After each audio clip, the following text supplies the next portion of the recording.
The prophet of thought. Open your mind. Open your mind. Open your mind. Open your mind. Open your mind. Open your mind.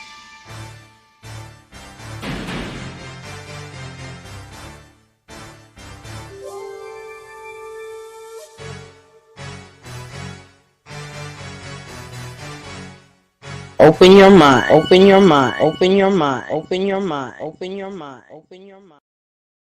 Join the league.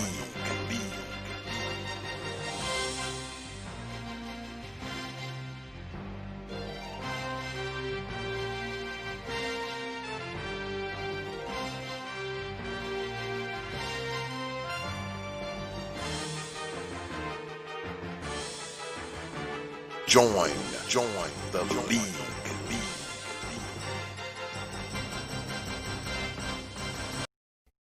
Open your mind.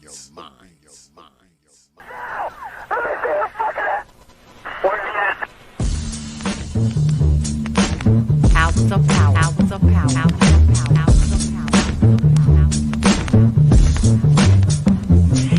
And so a community is where you control your police, you control your commerce, you control your education, you control your house. We don't control none of that. We live in a hood. Huh? Well, what about the Negroes that get out? Oh, well, say, my cousin, they say he's a multi-millionaire, almost got $1 billion. The prophet of thought. 3 PhDs, working on 2 more. Driving down the street in Chicago in his Rolls Royce, enjoying himself, and he hears these sirens and look through the mirror and see this cop car flashing lights. He squeezed the steering wheel, man. Heart beats fast. Because he knows the plight of a Negro, what it could be. And then when that cop car passed him by, he said, thank God he wasn't after you in the first place, punk. That Negro thing you can't get away from. It's universal. They wasn't coming after you. With all your millions, with your Rolls Royce, with your PhD, didn't help. That's the hood. Why do you think you never pick up the paper till you read over and over and see white families travel? You think of the thousands of black cops in America. Why don't you see white families trying as black cops got my loved one 42 times in the back of the head? Why do you think black cops don't do that?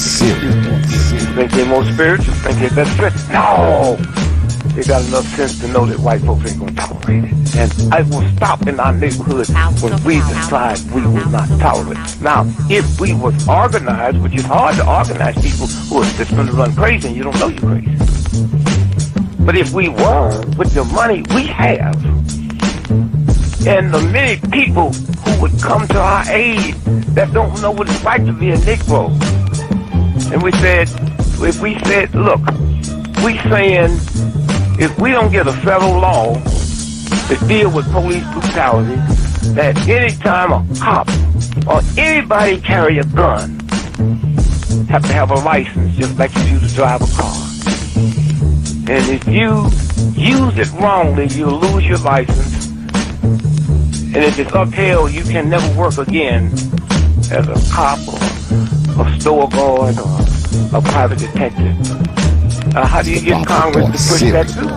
Well, you take your economic power and you call on your friends, black, white, young and old, and say, this coming Christmas, if we don't have a federal law to outlaw police brutality by law, then we call them for a nationwide boycott of Christmas and it'll start on Thanksgiving. Well, let me tell you what that means.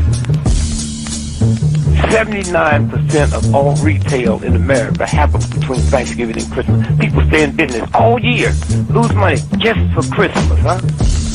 Well, what happens now? Sac Fifth Avenue, Toys R Us, Sears and Roebuck, Westinghouse.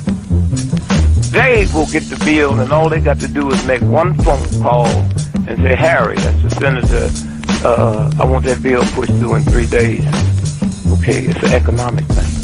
It's that simple. But We have the power, but the system have wiped us out so bad. Hours of power. Hours of power. Hours of power. Copy. San Antonio, Lincoln 6. Go ahead. We have a suspect down, 10-4. That's 10-4. The officer's code 4. We have one suspect that's been shot. Open your mind.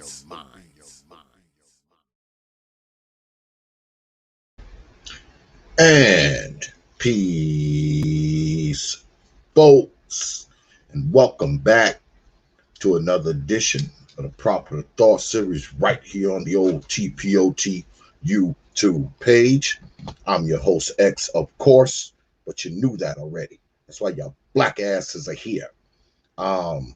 Tonight, we're supposed to have the J.I.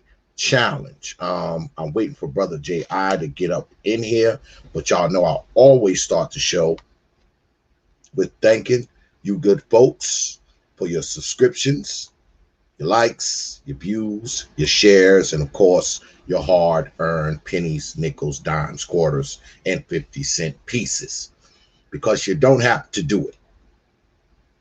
You don't have to watch these damn videos.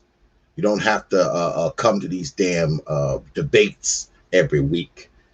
You don't have to share them. You don't have to do any of that. And you definitely don't have to give up your hard-earned coins.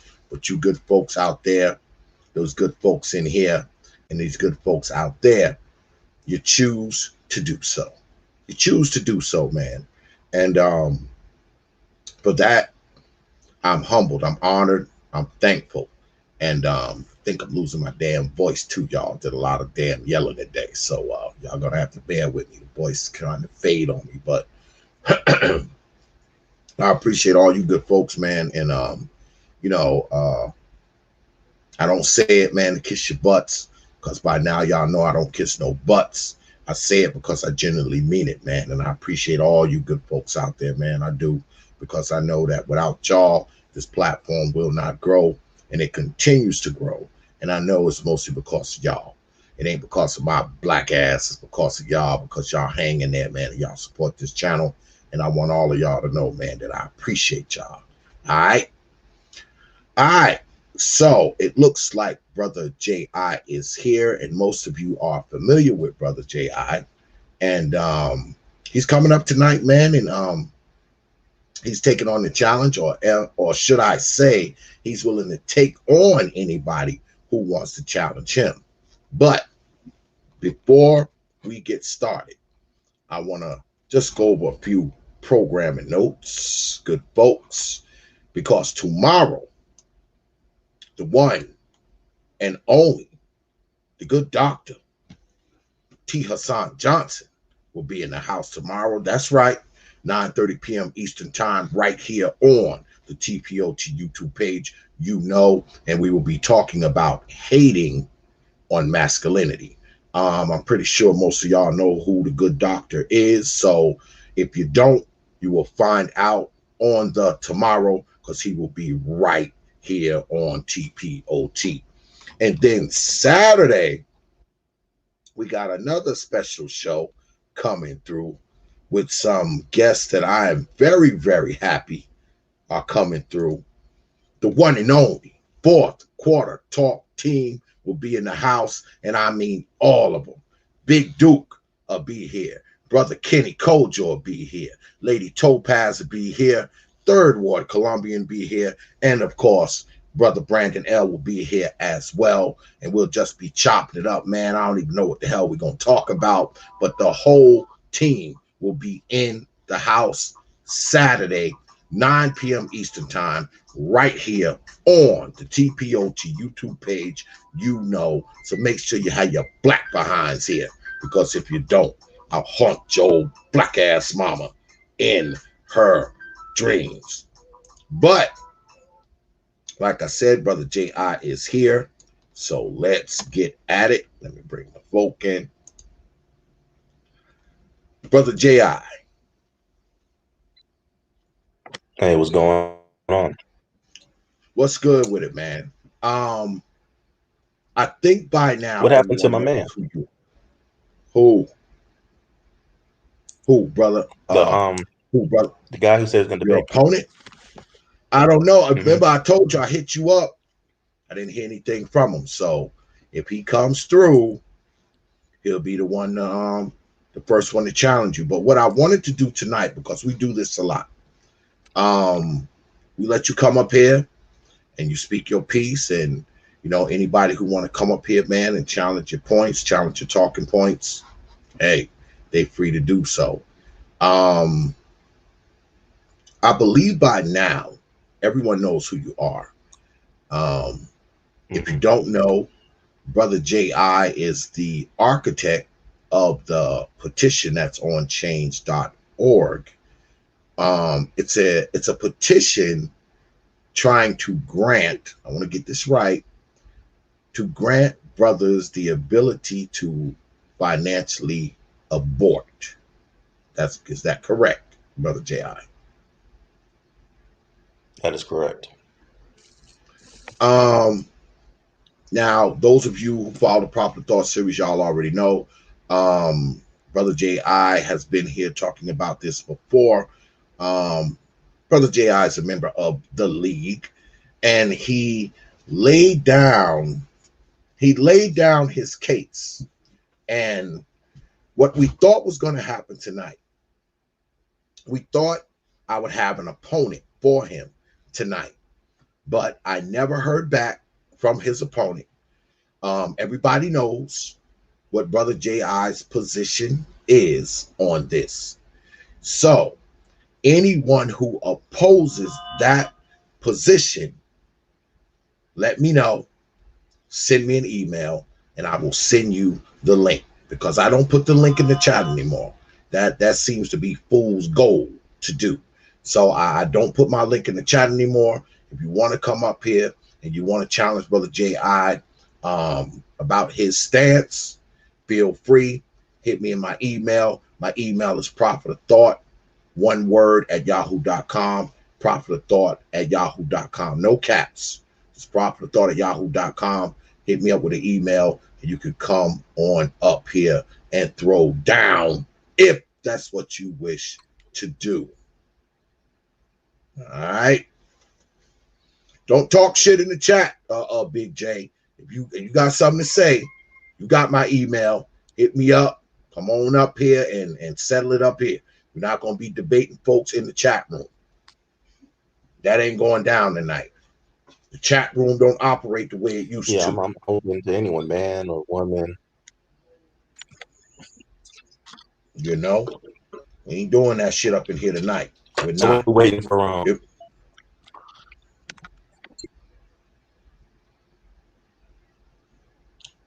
okay, all right, then. Whoever it was, they said they All were right, come then. up. But while waiting for whoever to come in, let me propose this. Even beyond, which we all know by now, what I'm a big advocate of, the financial abortion for men. I propose that society in general, overall, would just be better if we made the genders truly equal. I propose that we take it even further. The financial abortion is just one step, but I honestly want to see true equality under the law and in society between men and women on all things. So I personally, I don't even think we should even say men or women.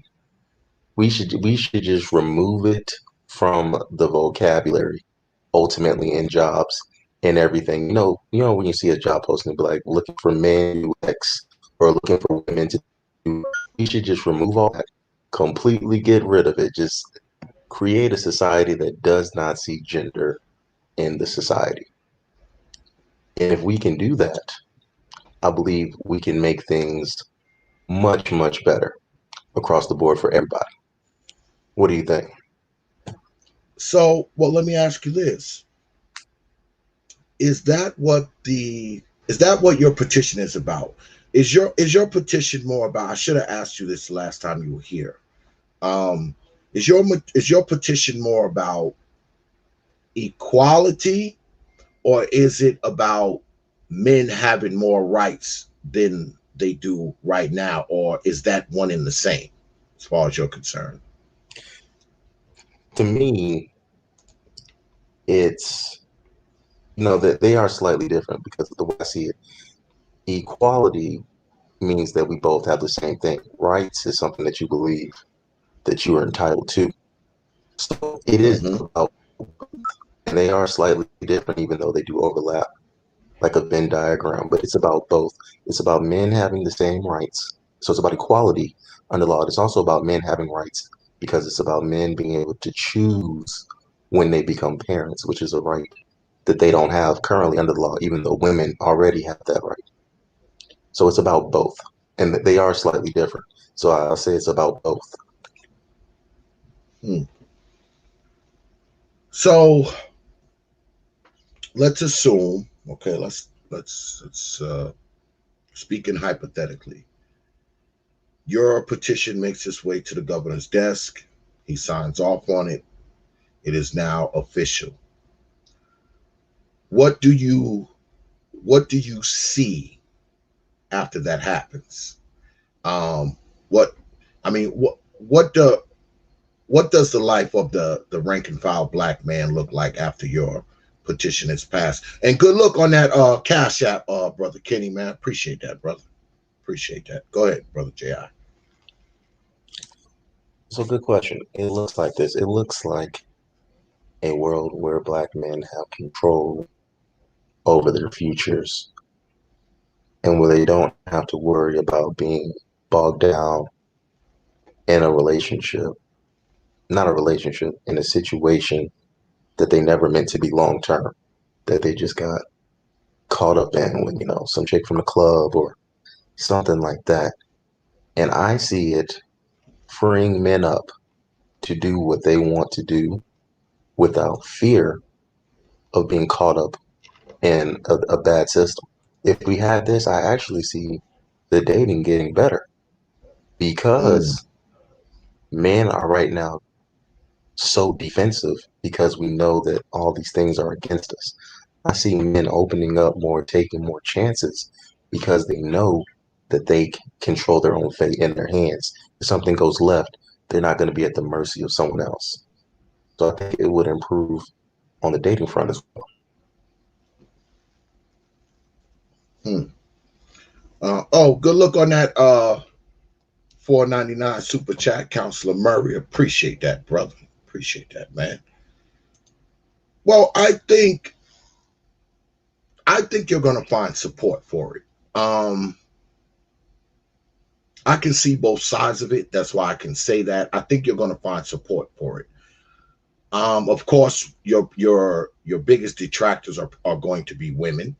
Of course, they're going to be your biggest detractors. And I think you're going to have some detractors on the man side as well. Um, Brothers who have children already, like I told you before, they will be like, well, why would I sign it? I'm paying child support already. why why would I sign it? I think that, yeah, I mean, come on, let's be honest, man. Some brothers are going to say that. I'm not saying all brothers are, but some brothers are They going to they say, definitely hey, will. they're gonna say, It's hey like it man, I'm reminds me already on like the hook. Go ahead. yeah, it reminds me like remember you were we were in school and everything back when we were in school and the teacher would say, hey, you know what? Do y'all want this assignment to count or you want me not to count it? The people who did the assignment, like, yeah, make it count, but it's always more people that didn't do the assignment, like, no, just scratch it out, don't make it count or whatever. So in something like that, I would hope that more people would say, hey, this caught me, I got caught up in it, but I want it to be better for those after me. I would hope they wouldn't take a misery loves company approach and say, no, if I suffer, then you have to suffer too. Because I think about other things in life, especially with our history as Black people in this country. If our forefathers had said, you know what, I suffered through racism and slavery and Jim Crow, I don't want to make it better for y'all. Y'all gonna have to go through it too. We would never be able to progress. So I think that it will be a tough pill to swallow through it, but I would hope that they would see a better future for those to come after them. Maybe think about their children, won't have to, bear those burdens, and they would vote with me to see a better day, a brighter day for those that come after them. Oh yeah, I think you would get a lot of support from young men who don't have children already.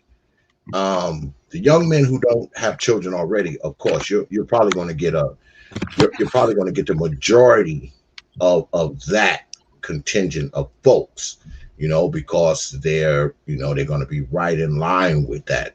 Especially if they're out there and they got multiple chicks that they're laying up with and all that kind of stuff.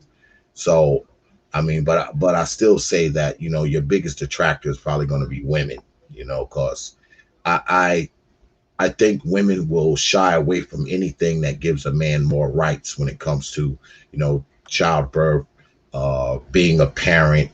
I think they will kind of shy away from anything that ups the rights of the man, because once the man has more rights, that means that she has to readjust how she operates. Because I'm of the mind that, being that we are, a people of single parenthood, you know, and I've come to grips with that. I don't feel like we should be solving the single parenthood problem, because I don't think it can be solved. I don't think it can be solved in this generation. I think the only way to solve the single parenthood problem is to flip who the single parents are. That is my that's my thoughts on that. I think that we're going to be a people of single parenthood. Fine, we've proven that's what we want to do.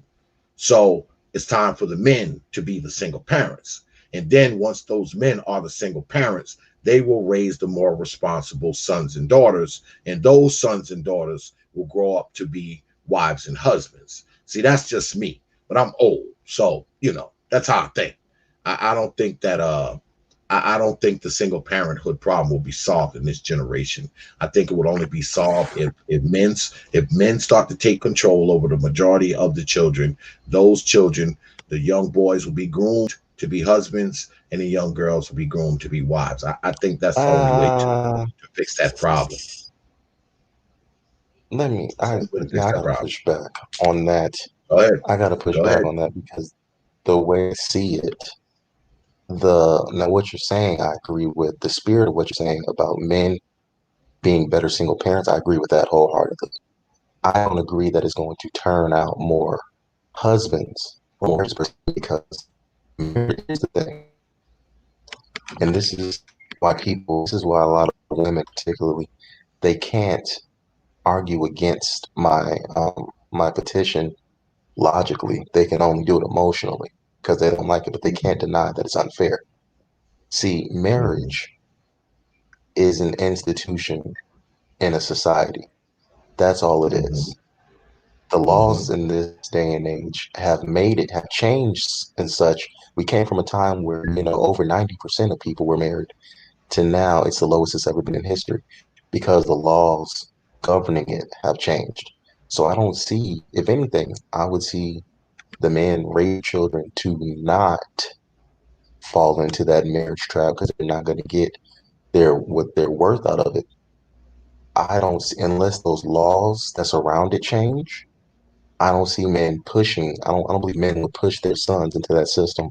I think we would have more productive young men being raised, but they would be more bachelors and live that type of lifestyle, have like a rotation or something. But I don't see men pushing their sons to go and sign up for women that are not going to play a wifely role and join a system that's built to break them down once something goes wrong. I don't think it would lead to more. I think marriage in general is Well, going to fall out. It's a you're dying fading in and out. You're fading in and archetype. out, brother. You're fading Oh, in and in out. and out now. Yep. Am I We're back hearing now? like every we're hearing every other word. Hold on. Let me try to adjust something. All right. How about now? Are you still hearing every other word? You good? You good? Go ahead. You good? Go Okay, yeah, I ahead. think marriage in general is a dying archetype. Marriage in general is a dying archetype because it's based in a system that doesn't exist anymore. It was based on it was built on morals and principles that don't exist anymore. As much as we hate to admit it, a lot of it was governed in religion and the belief of a moral code. We don't have that anymore. So you can't have marriage be the same when the governing principles, the pillars that were its foundation have been removed. It doesn't work. It was a contract and there were expected roles for the woman and the man that doesn't exist anymore. We live in a world where children don't even can decide what gender they are. That's just the world that we live in now. So things have just changed. And with that, Well, we're gonna have to accept the change of marriage. don't you think that is because, I'm going to concede your point, all right, when it comes to young men, but not all of us men have just sons. Some of us have daughters. I know I have two myself. And I mean, we as fathers, okay, we as fathers, we would like to see our daughters marry a competent, uh, decent, honorable man who's gonna, you know, be her husband and treat her right and almost treat her as well as we would treat her. I mean, that's just how we think. When you're a father, that's how you think about your daughter. So maybe you're right when it comes to many of our sons. Like I said, I'll give you that. But our daughters are something different. We're not going to be teaching our daughters to not marry anybody. I mean, that's very counterintuitive when it comes to raising your daughters. You want your daughter to be married. You want her to, meet a man that's going to, take care of her, provide for her, and whatever children she has, your grandchildren. You're going to want that. So what about our daughters? Are we going to be This is what I teaching say to them to that. not be married too? This is what I say to that. And the only person in this space that I've heard, and I'm not saying he's the only person that may have said it. I said the only person that I've heard say it is Ramil Amir, another person in the Mhm. league. He said that if he had a daughter, he would raise her to be a wife, and then he would pick for her, basically arrange marriage. He would find her a competent man and marry her off and make sure that she understood that her role is to be a good wife to him and serve him. Now that if you say that to a lot of men, they're like, no, I'm not gonna raise blah blah blah. But that's the solution. See, the solution, if you want men to turn back to marriage, is to raise your daughters to be the type of wife that you would want. And when I say that, I mean she needs to know how to cook, how to clean, how to interact with the man, how to do those things. And women used to be taught that by their mothers. They would Mhm. learn their roles and they would be groomed to be wives. And that's why even in the Bible it says when a man he finds a good thing. You were already a wife before you were ever given a ring. See, but Mhm. that's what's lost. So if we want to fix that, men in particular are going to have to make that flip that switch in their mind. They need to be raising their daughters to be the type of woman that they would want to have themselves. She should not be combative. She should not be masculine. She should be raised to be cooking and cleaning and doing all that. And in return, okay, raise your sons to be the type of man that will be worthy of that type of woman. It's going to be a protector, a provider, all that good stuff. But you have to have both sides of the coin. And the only person in this space I've heard say that is Ramil, who said that if he had a daughter, he would raise her to be, know her place and to be the type of woman, submissive woman, that a man of means that's competent and going to take care of her will be able to use and will want as a wife. But men are going to have to accept that part too. Now, I can agree with you, right? I can agree with you because most most young girls who are raised by their fathers have a tendency to pick better men, make better decisions, and they probably make better wives. Um, I know when I was coming up, And as a young guy, because I'm a quote unquote, old nigga, as y'all say. And when I was coming up, I I wouldn't even I wouldn't even deal with women who didn't have a relationship with their father. Like, I dealt with them when I Mm, was young, like teenager and shit like that. But if they didn't have a relationship with their father, it, I just didn't want to be bothered. And I learned that from my father, because my father was like, look, he says, son, if you're going to get out here and you're going to deal with these chicks, especially if you're talking about, long-term relationship. I mean, if you just out there, and you just knocking them off or whatever, that's different. But, if you are trying to be with someone, in a relationship, sense, if the woman doesn't have a relationship with her father, she's probably not going to be, the right woman for you. She's probably the right woman for someone else, but she's probably not the right woman for you. And I took that shit to heart. I mean, shit, man. hmm Me and my wife's father, man, me and him, man, we was thick and thieves, until he died. He died, a while back, but her and her, me, and her pops, man. Shit, man, we would sit at the table, man, and just chill out and shit. Me and him, we would go off and do shit, man. He was like another father almost. So I mean, I got along great with my wife's father, and there's no way we would have gotten married if she didn't have a good relationship with her father. Absolutely not. If she didn't have a relationship with her father, it would have never went anywhere. It would never went anywhere. Because women who are raised by men are just different. Let me tell y'all that. Women who are raised by men, y'all, are different. They're just so different, man. I saw the difference when I was coming up, and I made it up in my mind, right then and there, that hey, I don't want to, I don't even want to deal with a woman, that hasn't, no type of relationship, connection to her father, because those women have a tendency to know a little more about men. They understand men better. They just do.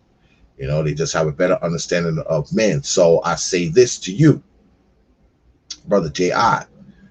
Fine. Now, you say we're going to be raising our young boys to be married less, but we're going to be grooming our daughters to be good wives, or the wives that you said, quote unquote, we would want. That's fine too. hmm But if we're raising our daughters to be these good wives, how are they gonna have decent husbands if we're all raising our sons to not be married? Here's the thing. I'm not against the union. But what I would do is an arranged marriage between families, which is what they used to do back in the day. Ex say, we were cool. I know you good people, I'm good people. I got a daughter, you got a son. We chopping it up. So as they grow up, we marry them off to each other, and we keep everything, within the family, keep it going, keep everything strong. I would advise a system, like a network. They got all these dating sites, of not doing it through the court system, but marrying off, amongst ourselves or whatever, to the women. If we are to marry off our sons or whatever, I think the most successful way is going to have to be going back to an arranged marriage type of thing, where both parties Mm. understand. And again, this is where parenting is so powerful and comes into play, because this whole marrying for love thing, which is new, because it's not traditionally what it was about. It's about power He and said, unifying families. marrying for love But is new. yeah, yeah, Nah, I'm just this fucking with you. Go marrying ahead, for love, man. you get to pick whoever you want. Yeah, it doesn't work because it's built on something that's unsettled. Now, when no fault divorce got introduced, marriage basically took a huge hit. You could just leave for whatever reason. So if you have an arranged marriage, which I think would be the best way for Black people to go back to, then it's understood and it's planned out over time, and it's a thought process that's put into it. And both parties, the male, the husband to be, and the bride to be, are being groomed for a certain position and being taught what marriage is and why they're coming together and also what they have to bring to this marriage. But if we don't go back to that type of system, if we keep this, you just, date around and pick who you think you like, I don't see marriage being sustainable. I don't think that it's going to be able to work if you out here marrying for quote unquote love. You're gonna fall out of love. Yes, you will. You are gonna fall out of love. And if that was the only thing that was rooting you to that person, that's why today we live in the age of um over 50% divorce. Higher than that, over 60, 70% divorce. And somebody says something you don't like, you're just gone because there was nothing keeping you there outside of your feelings that you had. We all know feelings change like the weather. But with arranged marriage, with both parties being taught, I raised my daughter up, hey, this is how you treat your husband. You cook for him, you clean for him, you rub his feet after a long day, blah, blah, blah. You raise your, hey, this is what you do for your wife. You protect her, you provide for her, you make sure she never wants for anything, blah, blah, blah. And then you get those mindsets together. That's what's going to make um, something like marriage return. But I don't think you would need the court system for it. You need families individually setting it up and arranging it amongst themselves, in my opinion. So you're for arranged marriages. You're for that. You're for arranged marriages. Yes, yes. Okay. So if you're for arranged marriages, do you believe that your petition, if it goes, into, legislation, it becomes part of legislation, do you believe that your petition will how does your petition play into that? Into the whole arranged marriage scenario? How does your petition play into that? Oh, well, now we're crossing different lines because my petition is simply for men to have rights. Men don't have any rights in this area, and we need them. So my petition is not a reflection of all my views on everything else. But the way it would play into this is I believe it would free up men because men are not adverse to marriage like people think. Men are not against it. 80% of marriages are ended by women. 80% of relationships, Yep. the women are ending them for this reason or that. So it's not men that are adverse to marriage like people think. That's not the truth at all. Men understand commitment, and when men make a commitment, we understand that if something happens, we have to die for our partner. You understand Hmm. any given time if aliens come down from space, something's never happened before. You know that it's your job to jump up and go into action battle mode and protect your woman at all costs. Men understand that innately. So it's not men that are afraid of marriage or anything. So my petition isn't anti-marriage. It is to give men back their rights. And as men get more rights back, marriage will actually go up because men will be able to take that risk without fear of legal repercussions that are unfair and unbalanced. So as petitions like mine pass, then men are going to actually go back to marriage more because it's not men that are adverse to it in the first place. Men have just been walking away because they've been getting screwed over by the law. So once the law is made balanced again, then marriage is going to increase. So your petition is for single men, right? It's not like, you married to somebody and she No, get no, pregnant no, and you say, no. My you petition know is for what, men. honey? You know what, honey? I think I want to finance finance a little portion. So Yes, it's for yeah, but single you it's should for be able single men, to. right? Huh? No, no. If man is married, Okay. period. Okay. If a man's married and he wants to do that, that happens. He deserves that right to. Because guess what? Women have that same right. You could be married for 10 years and you get your wife pregnant, and she could be like, you know what, I don't want to have more kids. She can have an abortion, and you can't Yeah, stop it. that's true. That's true. That's So true. a She can go man should on. be able to She at doesn't any even have to point, tell you. I got that part. She nope, doesn't even have doesn't to even tell have you. to tell you. I mean, she doesn't It's like have the to same tell you. She can thing go for on men. off and get that abortion and don't say anything. So your petition is for all men. Then it's not. There's no certain Yes. category of men that your petition is focused on. It's focused on all men across the board, married, single, whatever. Yep, all men, everybody. Wow. Wow. So if a man is married, like say me, I'm a married guy. I mean, I'm old as shit. I ain't have no kids, but hypothetically, my wife gets pregnant. I can say, hey, look, woman, I want a financial abortion.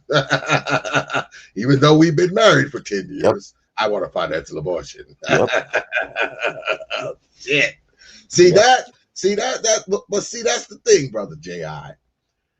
There's going to have to be some type of nuances and amendments to your petition because I'm with you. I see where you are. I've talked to you a couple times about this, Mhm. and I'm not against it. I'm not against your petition at all. I just think that uh there's gotta be a time limit where you can do it, or it can't be across the board. The baby can't be 5 and you want a financial abortion, right? No, no. And Okay. it can only be, it will be when the man is first made known.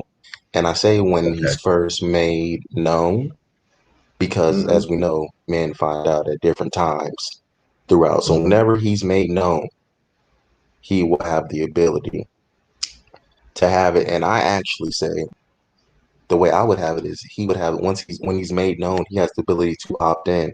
I would set it as a default. Mm-hmm. I would set financial source as the default, and then once he's made known, he would have to opt in to being he would have to opt in to being the parent, and then him opting in will be based upon it will be hinged upon a DNA test. So Mm. that's how I would do it. Okay. Okay. And you believe that it shouldn't be any contractual, right? It just should be something that's in the law. No, y'all don't sign a contract, before y'all start screwing and none of Right. that. You just want it to be in the law. That's it. No You're in the paperwork, no nothing, law. right? Same That thing. When she goes to a clinic, she doesn't need a permission slip from the man or mm-hmm. nothing. She can just do it. The man, same way. And he's the same way. No hindrances to us, just like it's no hindrances to them. Just fair. Wow. Well, if anybody wants to come up here, because Brother J.I. has the floor tonight, if anyone wishes to come up and challenge Brother J.I.'s talking point, feel free to hit me up in my email. Everybody has it by now. So if you want the link, oh, Brother Faulkner's down there. Brother Faulkner wants to Yeah, come up. All right. The I got Charles you. I gentleman got you. said he did. I got you, Brother Faulkner. I got you. Yeah, because I don't put the link in the chat anymore, man. Because that's like I said, that's fool's gold. Yeah, I don't blame you. I mean, I Fool's understand. gold. That's fool's gold. Everybody has my email any damn way. All I got to do is send an email. Everybody's got everybody's email on goddamn YouTube. Everybody has everybody's email. Yeah, man. So just hit me up and we rock out like that. But here's the thing. Go ahead. Go ahead. Let me touch back on this arranged marriage thing. See, a lot of people get the wrong idea about me when they hear the financial abortion piece. They think that I'm anti-woman or something like I'm crazy just because I'm for men's rights and advocate for men to have the rights because I believe that true equality in society and under the law would fix a lot of the problems that we have. I believe most of the issues stem from us not having true equality. For example, a woman hits a man in public, nobody seems to care. And then a man hits her back, everybody's all up in arms. See, that type of stuff is from what they call the patriarchy, if you will. All of these sexist things, they're sexist. They're from the patriarchy. I think we should do away with all of that. Do away with do away with opening doors. Do away with the what's it called? Putting your jacket on the puddles and stuff. Do away with all of that in society and have it truly be equal. See, messing around with somebody like me, I would tear down The sports, it wouldn't be a man's league and a woman's league in sports. It would just be a league. We all playing football. The best people get to play. Period. If you good enough, you get to play. I wouldn't separate the sports.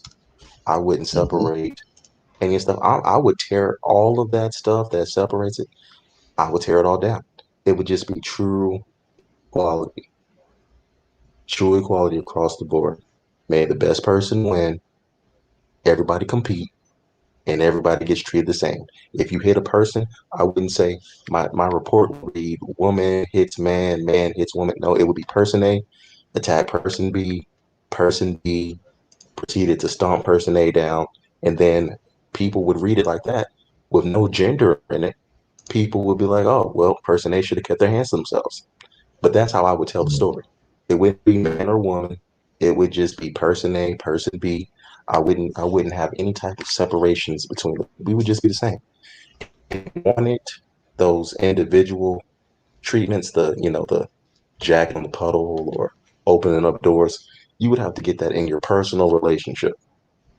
Meaning you Mhm. would have to find someone that believed in that, and in your personal relationship, y'all can interact that way. But in society, you would not be given any type of favoritism or any type of special treatment. Period. Yeah, I think you have a few brothers want to come up here and give you some pushback. But before we do that, and what's good, brother Faulkner? But before we do that, I should have did this at the top of the show, man. I wanted to showcase, man, my brothers, man, down there at Accurate Cleaning Services Inc. Man, I mean these dudes are phenomenal, man. They do all of our cars. I was just down there the other day, man. I took my wife's car down there the other day, man, and these dudes, man, they do a phenomenal job, man, on your car.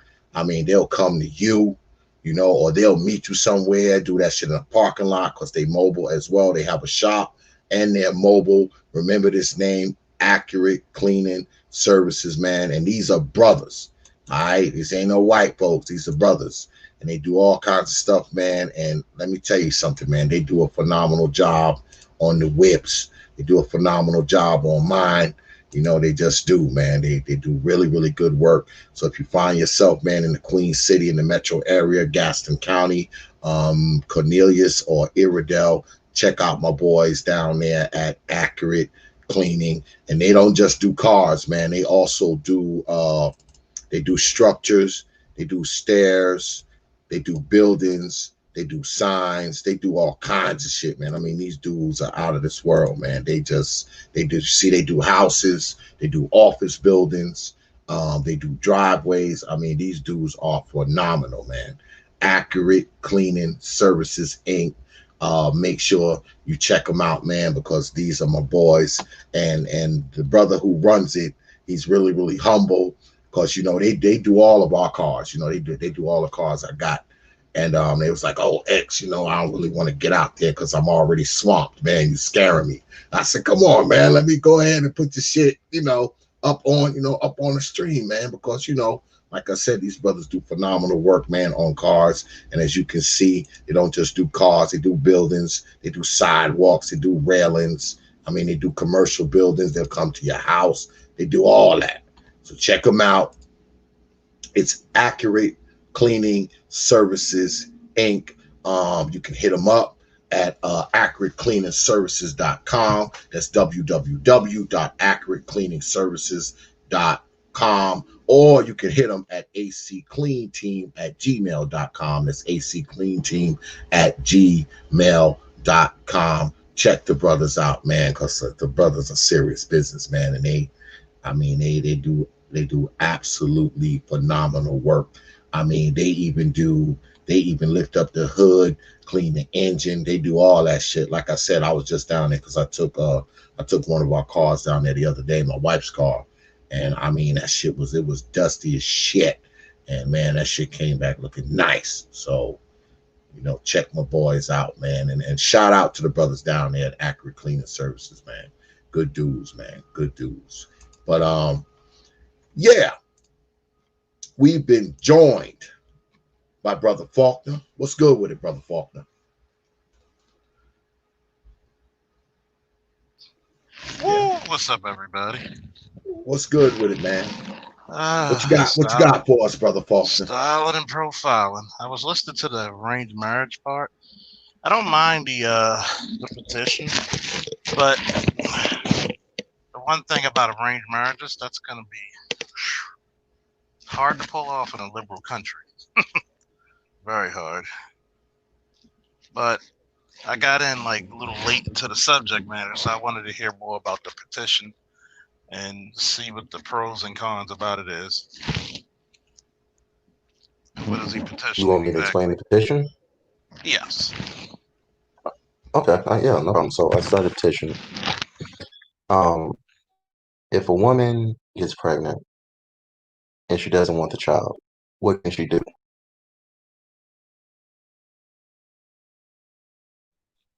Adoption, abortion, all the other stuff like Okay, that. adoption or abortion. If a man gets a woman pregnant, can that man have an abortion? Nope. Can he make her have an abortion? Nope. Can he stop her from getting an abortion? Mm, nope. So my petition is to give men, it's not to take away the woman's rights because, it's their body, their choice. And I actually agree with that. But I don't agree with a man being left out of a choice that affects his life just as much. So my petition is to give men the right to financially abort. So say you get a woman pregnant, you knew she was just a jump off from the club, you don't want nothing to do with her, you can financially abort it and not have, can't be held legally responsible or put on child support for her or that child. I believe men should be able to exercise that right as much as they want, whenever they want, just like women have the same right of abortion. Men should be able to have it right after the fact, at any point in time, after the fact when they're made known of the situation. And I believe that would be equal under the law because right now it's unequal under the law. And this way, making it financial for the men to get under the law without infringing upon the woman's rights as well. You can infringe on her rights because she's infringing on yours if that's 50% of your genetic material. The only bad thing about it is like who would actually, not saying it's not possible, but who would go for it? Because the one thing you have to do, not only for a petition, you also have to get lobbying. And Mhm. I hate to say it, traditionally, but black men, they're cheap as fuck. They're cheap as hell. And I love being a black man, but black men are always politically taught cheap as hell, which is one of the downfalls Mhm. of black men. It's not a bad concept. I'm not gonna knock that part. But when it comes to the reproductive systems, as a matter of fact, I try to get rid of Roe v. Wade. So they're really gonna be trying to gun for men to get them pregnant because you got to look at the mentality of the culture and the environment. Like, are women looking to be mothers or baby mamas? So it can be baby mom. And the reason is why. There's a whole slew of reasons for degradation, You barking for out. the family, all of that. You fading in and out, brother J.I. We're hearing like every other word again. I don't know why that is. Hold on. But no, I would say that they wouldn't be baby mothers, and that's due to the degradation of the morality of our society. But what you're saying sounds to me like it's going to be a difficult thing to pass, and I agree with that. That's very true. It is going to be a difficult thing to pass, but I mean, all things are difficult to pass. I don't think that that is a reason not to pursue it. It's because it's difficult. We agree to get done, but very powerful. Just slavery was ended, just like Jim Crow was ended, just like women were given a right to vote. Women used to be seen as property as well. They fought against it, took time, look at how much we're able to change. We live in a day. Well, We live in a world where let's Bruce just Jenner. let's just tell the truth. Women ain't fight for a damn thing. But anyway, but continue. Well, yeah, you know what I mean. You know what I mean. No, we live in a world where Bruce Jenner. So come on, You might have to go anything into is another. possible. You might have to go into another room or Yeah, something.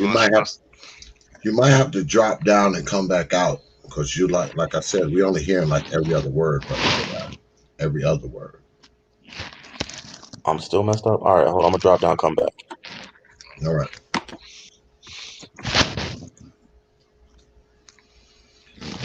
What's good with it, brother Faulkner, man? Been a while, brother. Been a while. Oh yes, it's been a while trying to get promoted, so shit like that. All kinds of botchery and debauchery, I guess. Like it's funny. Like I don't mind the brothers ideas and stuff like that, but it's gonna be hard to do arranged marriages unless you know that family. And and it's hard to fight that liberal woman mindset. Like look what Ice Cube is doing. Oh, is he the right one? He even got that punk ass non funny D.L. Hughley going against another brother out of cold like a mother. And he's complaining about, well, I don't think he's qualified. Okay, what qualifies Barack Obama to be president? What qualifications did he have to run a fucking country? See, when you go against the status quo, everybody want to bring out their mind qualifications. But if I give you some hallelujah speech, oh, he's sanctified. He's blessed from God. But that's how it always is, though. If you go against the grain, people test your qualifications. If you roll with the punches and walk with the rest of the herd, no one cares.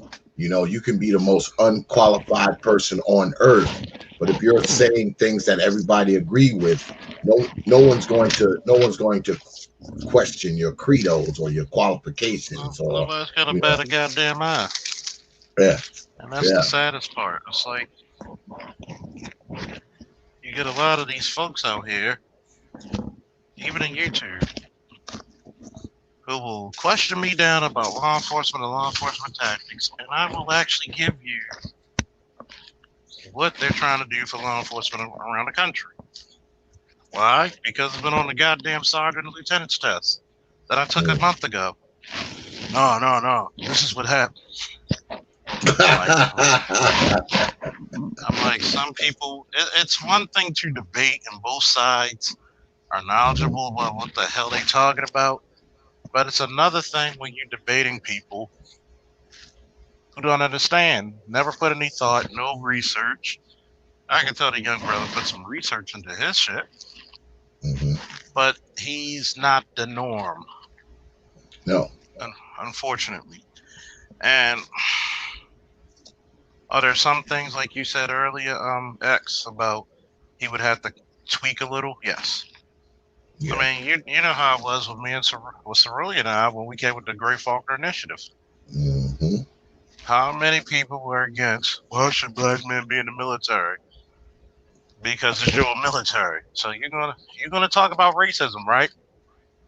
But get mad when white boys take the benefits and the housing and education and the training that is your birth sake, and that white guy only has 1 or 2 generations in his fucking country. It's asinine. Yeah. Oh man, it's just so much. It's just so much shit, man. That doesn't make any sense on media. It ain't even funny anymore. It's like, but let me ask you this, brother J.I. What do you say to the people who say, well, you guys just want this petition to go through. so you can be deadbeat dads and you don't have to pay for kids that these women have. Uh-huh. What do you say to the people who say you're just trying to duck the money aspect of it? All right, good question. Hold on, can you hear me better now? Yeah, we can now. Is Go my ahead. mic better now? Yep. Okay, good. Yep. I would say that's their right. That's their right. Just like it's the same thing that they're doing to get abortion, abolishing your responsibilities. I don't care why you did it or whatever. Ultimately, you're getting rid of responsibilities. So people who say that, I say, I don't care. That's why I'm doing it. They deserve it. If you think about it, You're fading any again. right You're fading that again. people, You're, you're fading let me take again. this. If you think, can you hear me now? Yep. Let me see. If you think about it, any right that you get is to take away from men's right to choose and men being able to have the rights that they deserve based upon being equal, equal under the law to women. It's our wallet. It should be our choice. So it absolutely money is a part, but it's about the right that a man has, that a man does not have right now, to be able to choose when he becomes a parent, just like a woman can. Men deserve that right, period. And that involves money. And if that is, it means he wants to be a deadbeat or whatever, if that's the reason he's doing it, doesn't matter.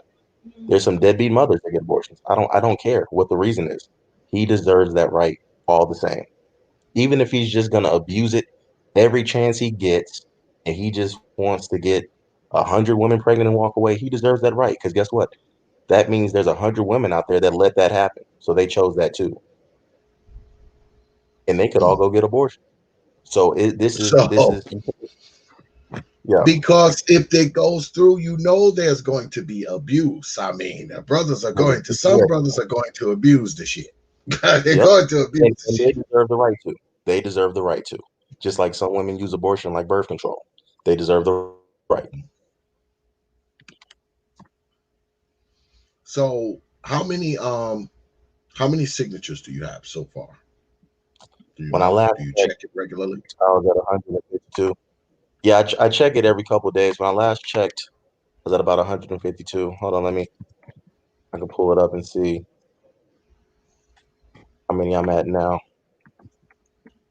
But it always shocks me how many men don't sign it. Because I mean, Mhm. it's free to sign it. But I've Yeah. posted a lot, in YouTubers chats that have allowed me to share it, and it always shocks me how many men don't sign it. I have 135 who have signed. Hmm. You would think that there would be more, because I would think that brothers like yourself, younger brothers who don't have children, would be more apt to sign it. That's my position, that they would be more apt to sign it than anyone else. Brothers who are young, they don't have kids already. I think that, like I said before, I think you would probably get more pushback from women, and the brothers who would be more reluctant to signing it is brothers who are already on the hook for that child support. Cause brothers are going to say, I will say again, hey man, child support already got their hooks in me, so I ain't signing no shit for y'all to get off. that's that's what their position would probably be, and likewise mine too. If I had small children, I mean, I don't have small children. I mean, my youngest kid is 22, but if I had small children that were like 2 and 3, and I'm paying these out of this world amounts of child support, and here come Brother J.I. saying, "Yo, man, sign my petition so I could get a financial abortion." I mean, I'd have to really mull that one over, brother. I'd have to mull it over.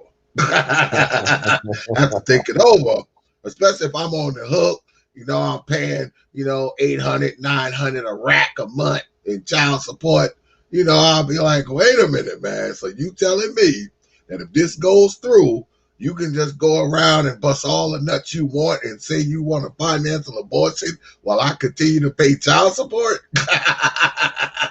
I don't know about that one, boy. You know, that's where I think a lot of brothers are, and I think that's a hill you're gonna have to traverse to get more brothers with children, on board. Probably won't be that hard to get brothers without children on board.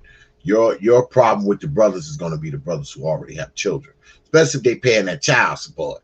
Yeah, they paying that child support, boy. I mean, that's gonna be a hurdle for you to hop, brother J.I. I'm Yeah, just saying. they're gonna be hating, but they should be some of the first people to want to sign it because they should say, I'm hoping that more of them say, hey, if somebody had done this for me, then I wouldn't be going through what I'm going through. So if I can help keep someone from going through it, I hope more of them take that mindset rather than the no, I had to go through the fire, so you go through the fire too mindset. Because I know some people are gonna feel that way, but I hope enough of them can put that to the side so that they can push for a greater good. Because here's the thing we have to understand about law. Anything can happen with the law. Anything can be changed. When people think about the law, they often, too often, try to conflate it with right and wrong, and that's not what the law is. The law is not a reflection of morality or right or wrong. It's not. That's why you have men paying for child support when it's already been proven that they're not the biological father. There's nothing right about that, but it's in the law. It's not about right or wrong. It's about legal and illegal. So if enough men rise up, okay, and enough men voice this and we fight for this, we can get it to where it benefits us because this isn't about right or wrong. It's not. That's not what the law is. It is a tool in society to govern its inhabitants. That's all law is. That's it. And that's why it changes all the time. It's going to continue to change because it's a living thing that is governed by the people. Now, it may not be easy, but it's 100% possible. And it's never going to happen if we don't start somewhere. You got to start somewhere. And in this age of, things going viral, who's to say that my petition couldn't go viral and we actually get a real conversation nationally about this and get some real fire behind it? Somebody could be watching your show, T.P.O.T, see us talking about this and be like, you know what?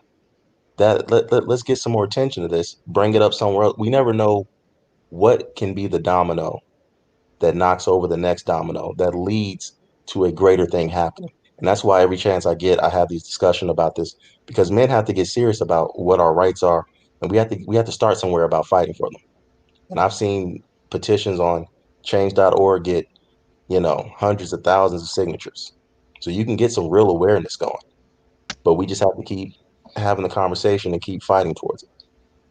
I think the biggest issue that you're going to face is how strong the indoctrination is in black men.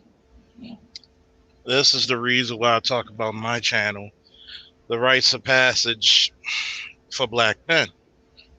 A lot of black men look at their masculinity and their manhood through the lenses of women. They look at it as an utilitarian, as a being used through women's eyes. Oh, if I don't pay my child support, I'm deadbeat. What if you can't afford to pay it? Right. What if you're not able to pay it? See, who says you're deadbeat? I think, first of all, think of child support. Let's take the scope of child support. Child support is not an indicator if you're a good father. Nope. Child support was just an indicator of getting the state off the hook. That's all it really was, getting the state off the hook. Because let's say women are still going to get some type of funding from the government to pay for their misfortunes. Now, if you would have gave men, let's say, a birth control pill or device, and I'm not talking condoms because that shit is faulty in a lot of situations, you wouldn't have anybody in there. That's one of the reasons why these countries now are trying to like get rid of abortion, because they're not producing enough children to keep up their population. So they're going to incentivize women to keep having babies without marriage. Now, if you took that away and took away the incentive part, you'd be onto something even quicker than where you are now. Once you take the incentives away and say, look, you want to keep having these babies? Let that guy. I'd rather be like some guys rather be just a sperm donor. That's all the hell some of these chicks out here looking for, just good genetics. I don't disagree. And the welfare argument, that is a separate issue entirely, and that is an issue that many feel strongly about. I don't agree with it because I don't see that system as fair. I don't like the fact that if you have children that you can't afford, you get help from the government when I over here didn't have children because I knew I couldn't afford them. And if I need help, I can't get it. I don't think that's fair. So I No, it's think not. that needs to be reformed as well. I don't think we should be rewarding people who make bad decisions and people who make good decisions that are suffering, saying, oh, well, you don't have any kids, so we're going to get this somebody with kids because you made the right decisions. So you're going to be punished for it. I don't believe in that at all either. So But that, in my opinion, needs to be reformed as well. but sometimes you gotta reform. You gotta look at the totalitarian. You gotta look at the totality of the situation. Because if you're trying to say, hey, we want to rebuild families, there's gonna have to be some incentive to be in a family. You're gonna have to take away so many issues with having kids outside of the form of marriage or whatever legal unions you're gonna have. So, what Who's else? trying to What else? rebuild families? Huh? Who's trying to rebuild families? Or whatever the point of being is.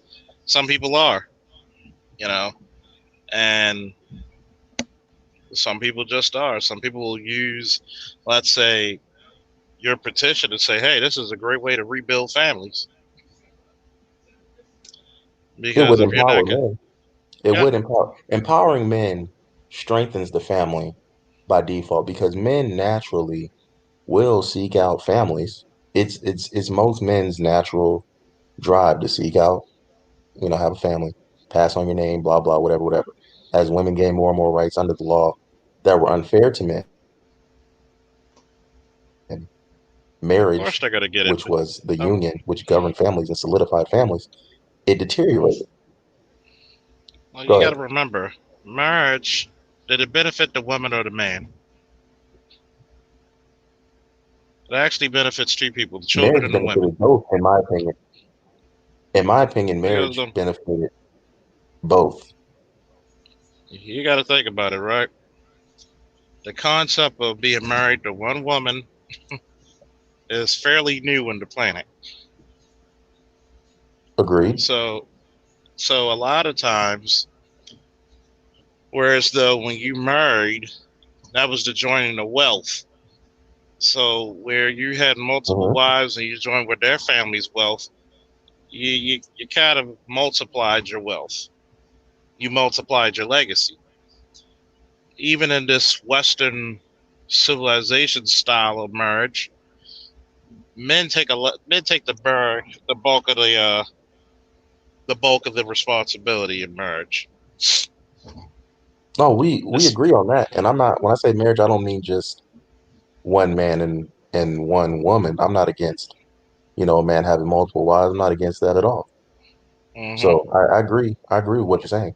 But the because now, dynamic of family does benefit men and women, but men do better without marriage. Men do better without marriage than women do without marriage for sure. Because men, we can just survive on our own. Period. yeah, we can. The only I'll say if a man wants to be like upperly mobile in a career, he would have to be married. It's just what's In called agreement. for it. Yeah.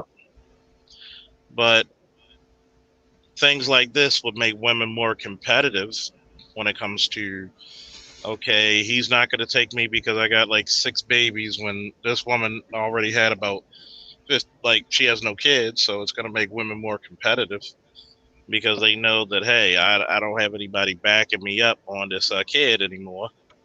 So it would Mm. actually change the culture, which is the Would it big, huh?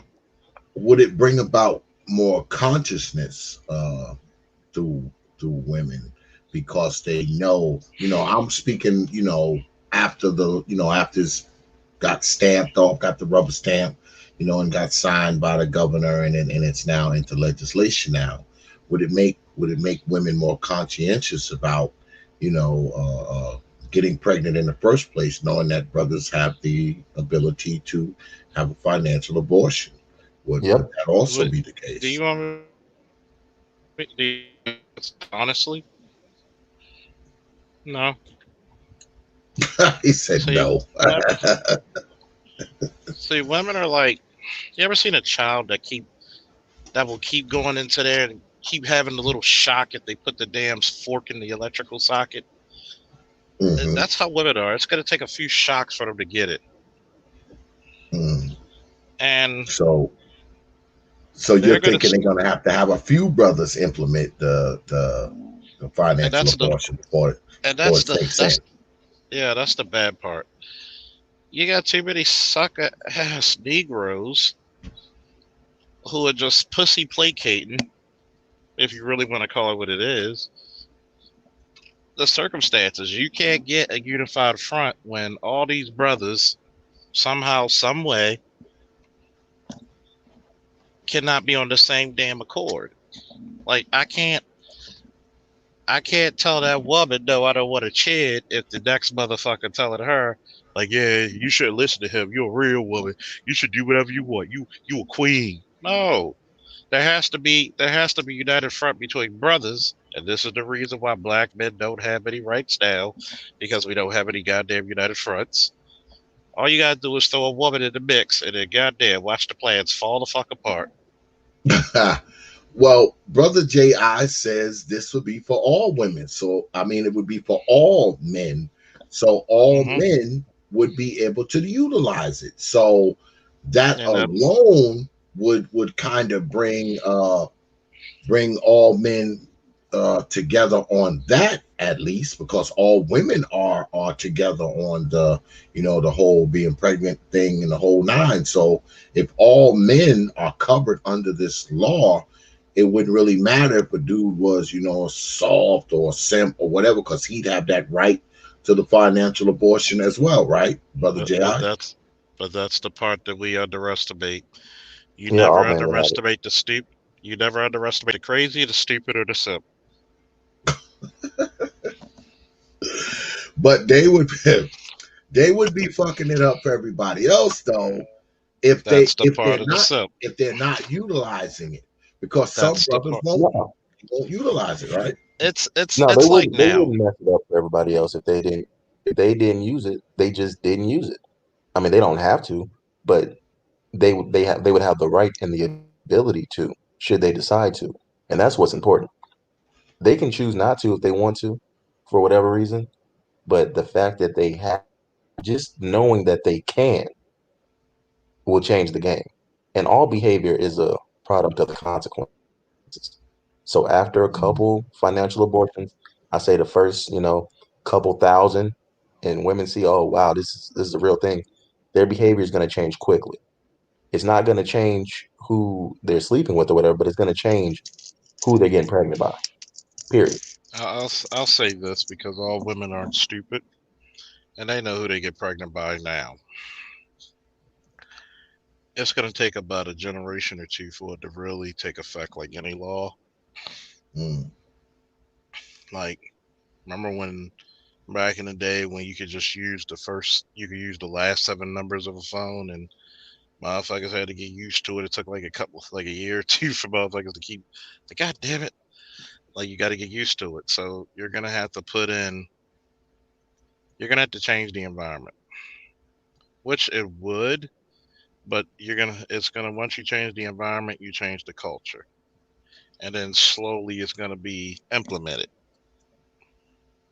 Mm. Once you get the brothers on code instead of saying, because one thing about it, power to PUSSY, they're gonna be like, oh, I'll take care of these kids, Uh, Oh my God, I thought I had 20 years to use this. No, you didn't. You had 5. I thought I had 20 years. No, you can't play stupid after you spring dive into the goddamn boat, into the water. So I understand what he's saying, and I think it's a good plan, but it's gonna have to take a slow motion effect. Even if it's signed into law, it's gonna take a slow motion effect because a lot of brothers, it's like now when you tell people about their rights, it's gonna take a while before certain shit set in their head. Like, you do know you have the right to do this, huh? You do know you have the right to do this, huh? You do know you have the right to do this. Oh, okay, I can do that. Yes. Stop being a victim. Stop making it hard for us. And Yeah, hopefully, like the brother said, I don't know how old he is, sound like a younger guy, but hopefully he does get a lot of his stuff in action because it would actually bring brothers on code in some way. And now what's going to happen is because of something like this came into law, it's going to hold a lot of brothers accountable of holding their own nuts. yeah, yeah. Because they have, because this would be my concern about it if it got passed right now. You have brothers because we talk about them all the time. They have 5 and 10 and 15 and 20 baby mamas, right? Hmm. Now it would be harder for anyone to have any empathy and or sympathy for a brother who has 5 and 10 baby mamas, because we'll be able to say, well, look, you could have used the financial abortion piece and you chose not to do it. So that's it. So it would also expose a lot of things about black men as well, because just like Brother Faulkner just finished saying, even though the law is out there, even though it's been signed and it's been implemented, you're still going to have people who don't realize that they have that right. And that's why I think they would mess it up. They would mess it up for other people, because you would have, because let's be honest, man, you're gonna have some people who, even though they have, this law on their side, they're still gonna have 12 baby mamas. They're still gonna have kids all over the world. They're still gonna have, so there's gonna be a certain segment of the population who is not going to go ahead, just like there's a certain segment of female population, they obviously don't like birth control. That's why we got so many goddamn little bastards running around here. So you're gonna have brothers. You're gonna have brothers who are gonna make it bad for the brothers who are responsible. You're gonna have some irresponsible dudes who are gonna make the responsible dudes look bad, right? That's gonna happen no matter what.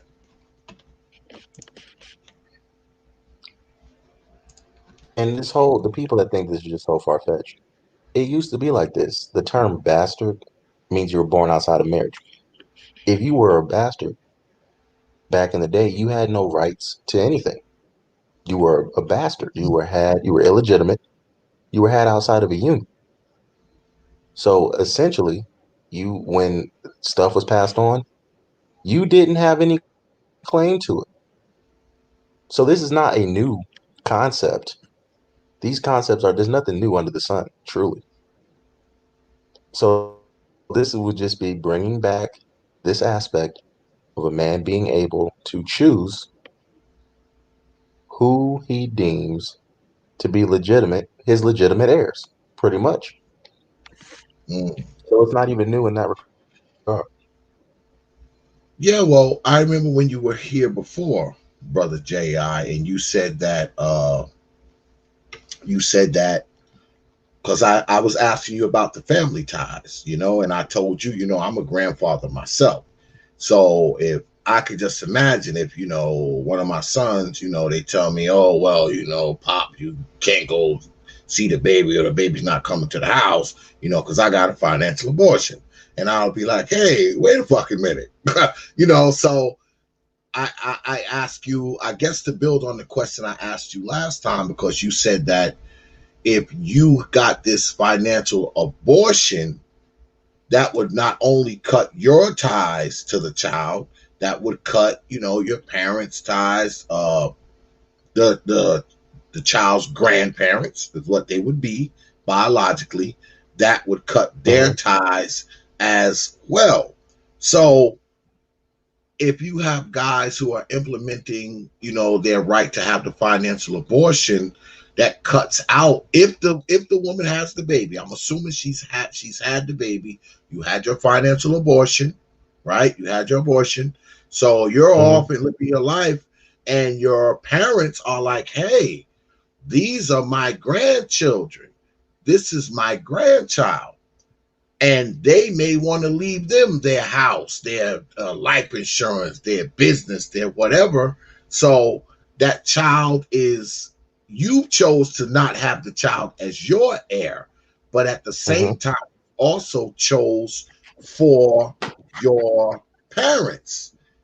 So how do you get around that? Because you're saying, okay, I don't want this child to be my heir. I'm out of here. So you freaking you've chose for your parents as well, right? You have, but in a situation like that, if it came out, like the example you gave last time, and Mm, your parents knew, everybody knew it was yours or whatever, even after you financially aborted, if your parents chose to do that, I mean, legally, you can leave whatever you want to anybody. So they could legally do that. They would be usurping, your decision in that. But I mean, that's their right to do. It's outside of you. I wouldn't appreciate it if my parents, my mom or dad left something to the bastard that I didn't want anything and left to, I would personally be upset with it. But legally, you can leave whatever you want to whoever you want. So mm-hmm. yeah, they certainly could do that if they wanted to. Okay. But it still has nothing to do with you at that point. That's between your parents and the bastard at that point. Yeah, I'm just saying it would just be it would be a really tricky situation because, speaking as a grandfather myself, I mean, if I couldn't have, my grandbabies at my house or whatever, I'd be pissed. I'd be like, hey, wait a goddamn minute. I'd be pissed. But, I built a relationship with my grandbabies and all that kind of stuff. So I guess that's a little different. Um, you would just say, okay, you'd be like, look here, mom, dad, I've got a financial abortion. I'm not having shit to do with the kid, but the girl's still going to have the kid. So y'all can do what y'all want. That's basically what you're saying. That would be the scenario, right? Yeah, I would tell them to respect my wishes and have nothing to do with it as well. But if they did like what you said and left something to them and they will, I mean, I can't stop it. It's just what they chose to do at that point. Hmm. Okay. Okay. I just think there's a lot to it, brother J.I. Because once you do that, I say again, once you do that, you've cut everybody out. You cut everybody out, including the people who may want to be in a child's life, is what I'm saying. They may want to be in that child's life because, it's nothing like being a grandparent, man. Take it from me. I mean, you get all the perks, you don't have to deal with a bunch of the bullshit. So, I mean, that's we look forward to that, especially us old folks. We look forward to grandbabies and shit like that. And you're my son, and you come in and you say, Pop, I got a financial abortion, so I ain't fucking around with that kid. She gonna have it, but I ain't fucking around with it. So I think I would react to that. I would react to that negatively because I'd be like, hey, wait a minute.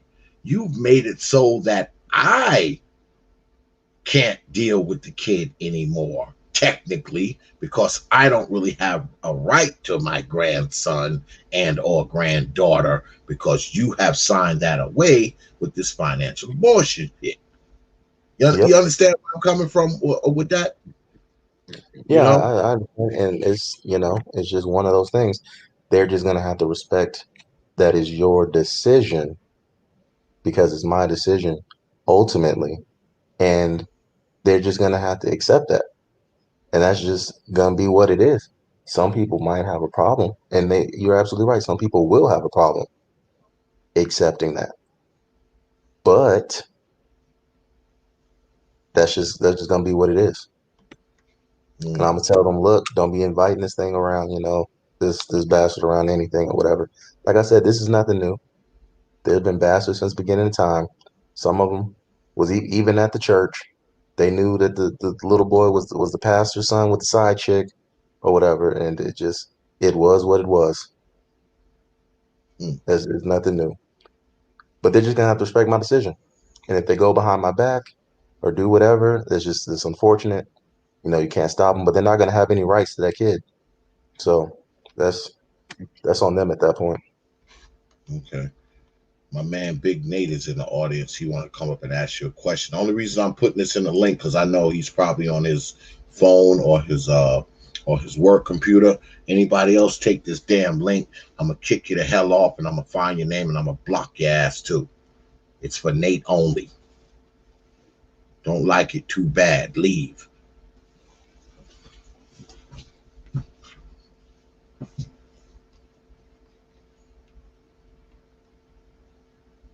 Hey, the I am verbal in the chat. Email brother X for the link. Send brother X an email for the link since you disagree with me.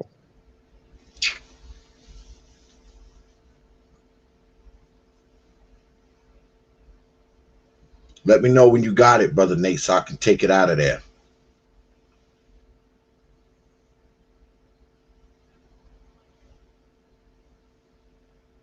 Can't let it stay in there because Negroes don't know how to freaking act. Yeah, unfortunately, some people mess it up for everybody. But something like this is just a stepping stone. This is just one thing. I would like to see a society with true equality across the board. And what I mean by that is everybody is truly treated equally. We just take gender out the equation. We don't even have to worry about if you think you're a man or a woman. Take it out the equation. Everybody is treated the same except for outside of your personal interactions. Well, we've been joined by Brother Fantastic. What's good with it, Brother Fantastic? Hey, man, I can't complain. What's going on? Same old shit. Up here, we got the J.I. challenge tonight because you already know what J.I. has been propagating on the internet airways. Oh, you got it, Brother Nate? All right. He's been propagating on the internet airways. So he's up here for anybody who want to rub up against his premise, man. Anybody want to rub up against it? Well, man, I just wanted to I actually wanted to just congratulate him on it, man. It's a great point. And I know he has a petition and everything like that. So this is a way for brothers to take back power. I mean, the only way you're gonna get into understand is, to take away their support system and de-incentivize the whole aspect of them getting pregnant on purpose for the sake of being taken care of by the state and or the man they steal semen from. Like I say all the time, and I tell people my story. I was in a monogamous relationship with someone under the guise of they were taking birth control for a substantial amount of time, up to a year's time, and they stopped taking it without my knowledge, and lo and behold, I got kids here. By all means, like I said, in my situation, I would have, not did the financial abortion thing with my children. But I can definitely understand for a lot of dudes that are not in, actual long-term relationships, and especially the ones that happen to be highly successful that are targeted by, these females that are looking for a meal ticket through, a man's, semen or whatnot. At the same time, like I said, brothers definitely need to protect themselves, first and foremost by, not impregnating a chick. But, we all know the truth of just how conniving and how crazy it can be and the man, that's the shit a woman will do in order to get pregnant. Like the stories about people stealing semen out of condoms and trash cans and, plunging toilets. All of that shit is true, man. So plunging toilets. hey, Hey man, you can't trust none of that, man. Like it's Trying to crazy get out it, here. boy. They gotta have So yeah, man, I just want to shout the brother out, man, for his for the movement, man. Because like I said, we have to every little thing counts at this point, and we all we got, man. So shout out to J.I. But we've been joined by my man Big Nate. What's good with it, brother Nate? Xavier, how you doing, bro? I'm good, man. What you got on it, man? Always good to be here. Hey, J.I, man, salute, bro. I appreciate you taking the initiative on this. You appear to be very passionate about it. It's something I've never even given thought to be honest with you. I just got one statement. I'd like to get your perspective on. Of course, there's the financial abortion, but I don't know if there's ever going to be a genuine emotional abortion. Have you considered what a man might go through thinking about knowing that he has a child out there? Granted, he had it with the wrong woman. Many of us do. Lord knows I did. Okay. But there's going to, I can't imagine that there won't be some type of psychological or emotional cost this man is going to pay, knowing he has a child out there that he cannot connect to. Let's say the gentleman never meets a woman and never has family. How is he going to feel having a child out there? Let's say the gentleman does meet a woman, does have a family. He's got another child out there. I think it boils down to, I think for the man, there's gonna be other things to consider than just the end of having the financial obligation to the child and being completely disconnected from this problematic woman. I think there might be other things at play, and I would just be interested in knowing if you've thought about those things that a man might end up having to go through. And this is a very good question. It's very true. And I have thought about those things. And it comes down to not every man's going to be able to do it for the reasons that you just mentioned. Some men will not be able to, just like some women can't bring themselves to have an abortion. It'll be the same principle. Some men absolutely cannot do it, but those men still deserve the right. And that is where I continue to push forward. I understand every man can't harden his heart like that. It's some men that can harden their hearts in certain situations and do certain things. It's some men that can disown their children if they do certain things. Different men have different levels of heart hardening, if you will. And people are just built differently. But my thing is, it's not for every man to use it. It's for every man to have the right to, if he so chooses. So, wow. Okay, cool. And you know, I gotta shout you out again for taking the initiative on this. People listen to you, or they listen to a guy like Ramil. People consider him to have very extreme perspectives when dealing with women. You know, the whole surrogacy thing, the whole no marriage, no relationships thing. But I just would hope brothers would take into consideration that their positioning is only a response to an environment and a climate. If things were the way they're supposed to be, I doubt J.I would be doing this.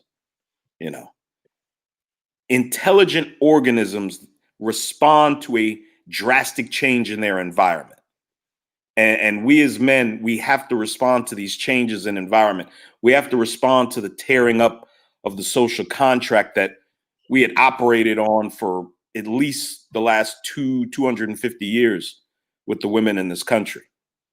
And, you know, man, I salute you. You know, it's very interesting to take up this fight. And, you know, I'm going to be keeping an eye on it. I don't know. I'm prepared to sign it. You know what I'm saying? I still got to do a little thinking about it. I still got to do a little thinking about it, man. But I salute a man that walks into the fray with an unpopular perspective that he can defend. That's what I respect about you, bro. Thank you. But let me ask you this while I have you here. What gives you pause when it concerns signing it? What pauses you? I think the only pause there is, I haven't thought it through completely. If I were to sign something like that, I would have to be comfortable defending it. My thing with people and their perspectives, their political opinions on social issues, I'm cool with your perspective. You just got to be able to defend it. And if I stepped out on something like that, I would want to know that I could defend this perspective, comprehensively. You know what I'm saying? So I'm not saying I won't. I just say I'm going to give it some real thought, because again, you addressed me on this in a super chat. Do you remember? I do. Yeah, and I told you, I said, man, I've never thought about that, and I kind of shot for the hip and gave you my answer. Ultimately, it's fair. I've put on Facebook several times. I've put this statement and almost nobody responds to it. I said, the federal government makes men be fathers. Why doesn't the federal government make a woman be a mother? They don't. Women are given every single out, from abortion to the morning after pill. Hell, the woman can leave the baby on the firehouse steps if she wants to. Walk away, no obligations whatsoever to the child.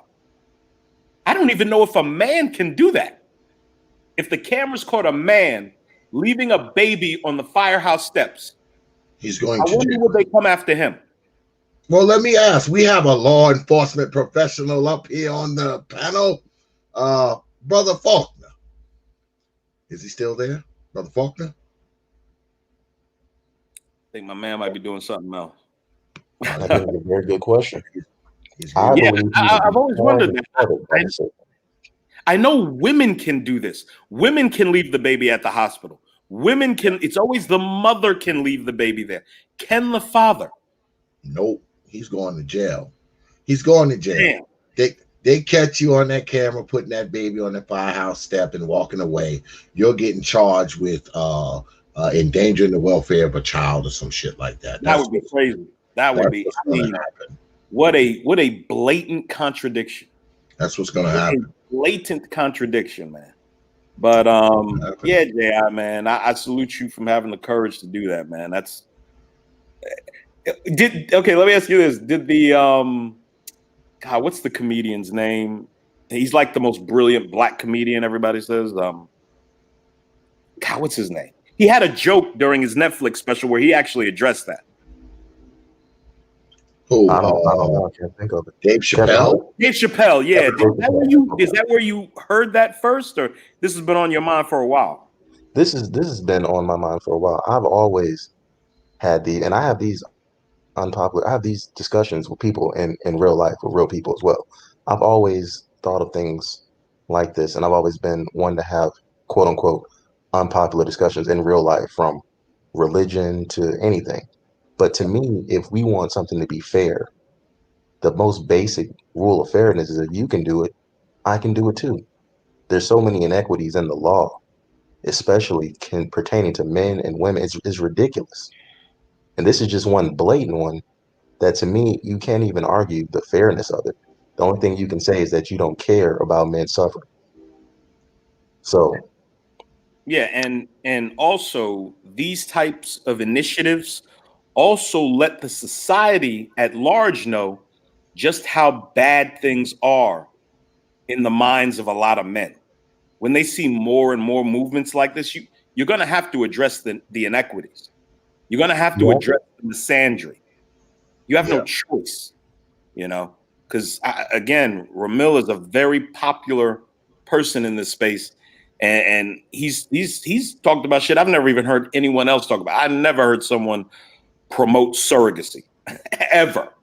You know what I'm saying? So yeah, man, I can't fault you.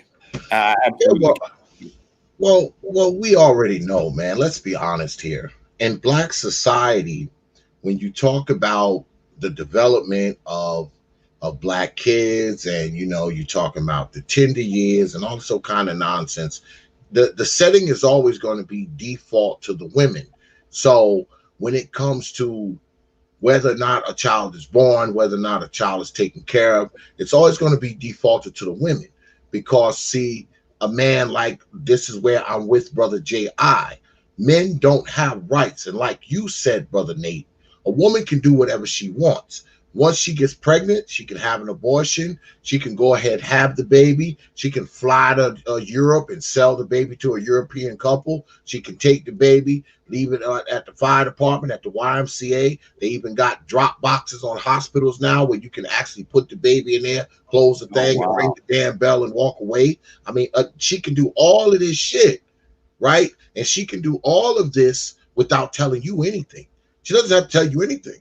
She can just go and do it and tell you nothing. So I'm with Brother J.I.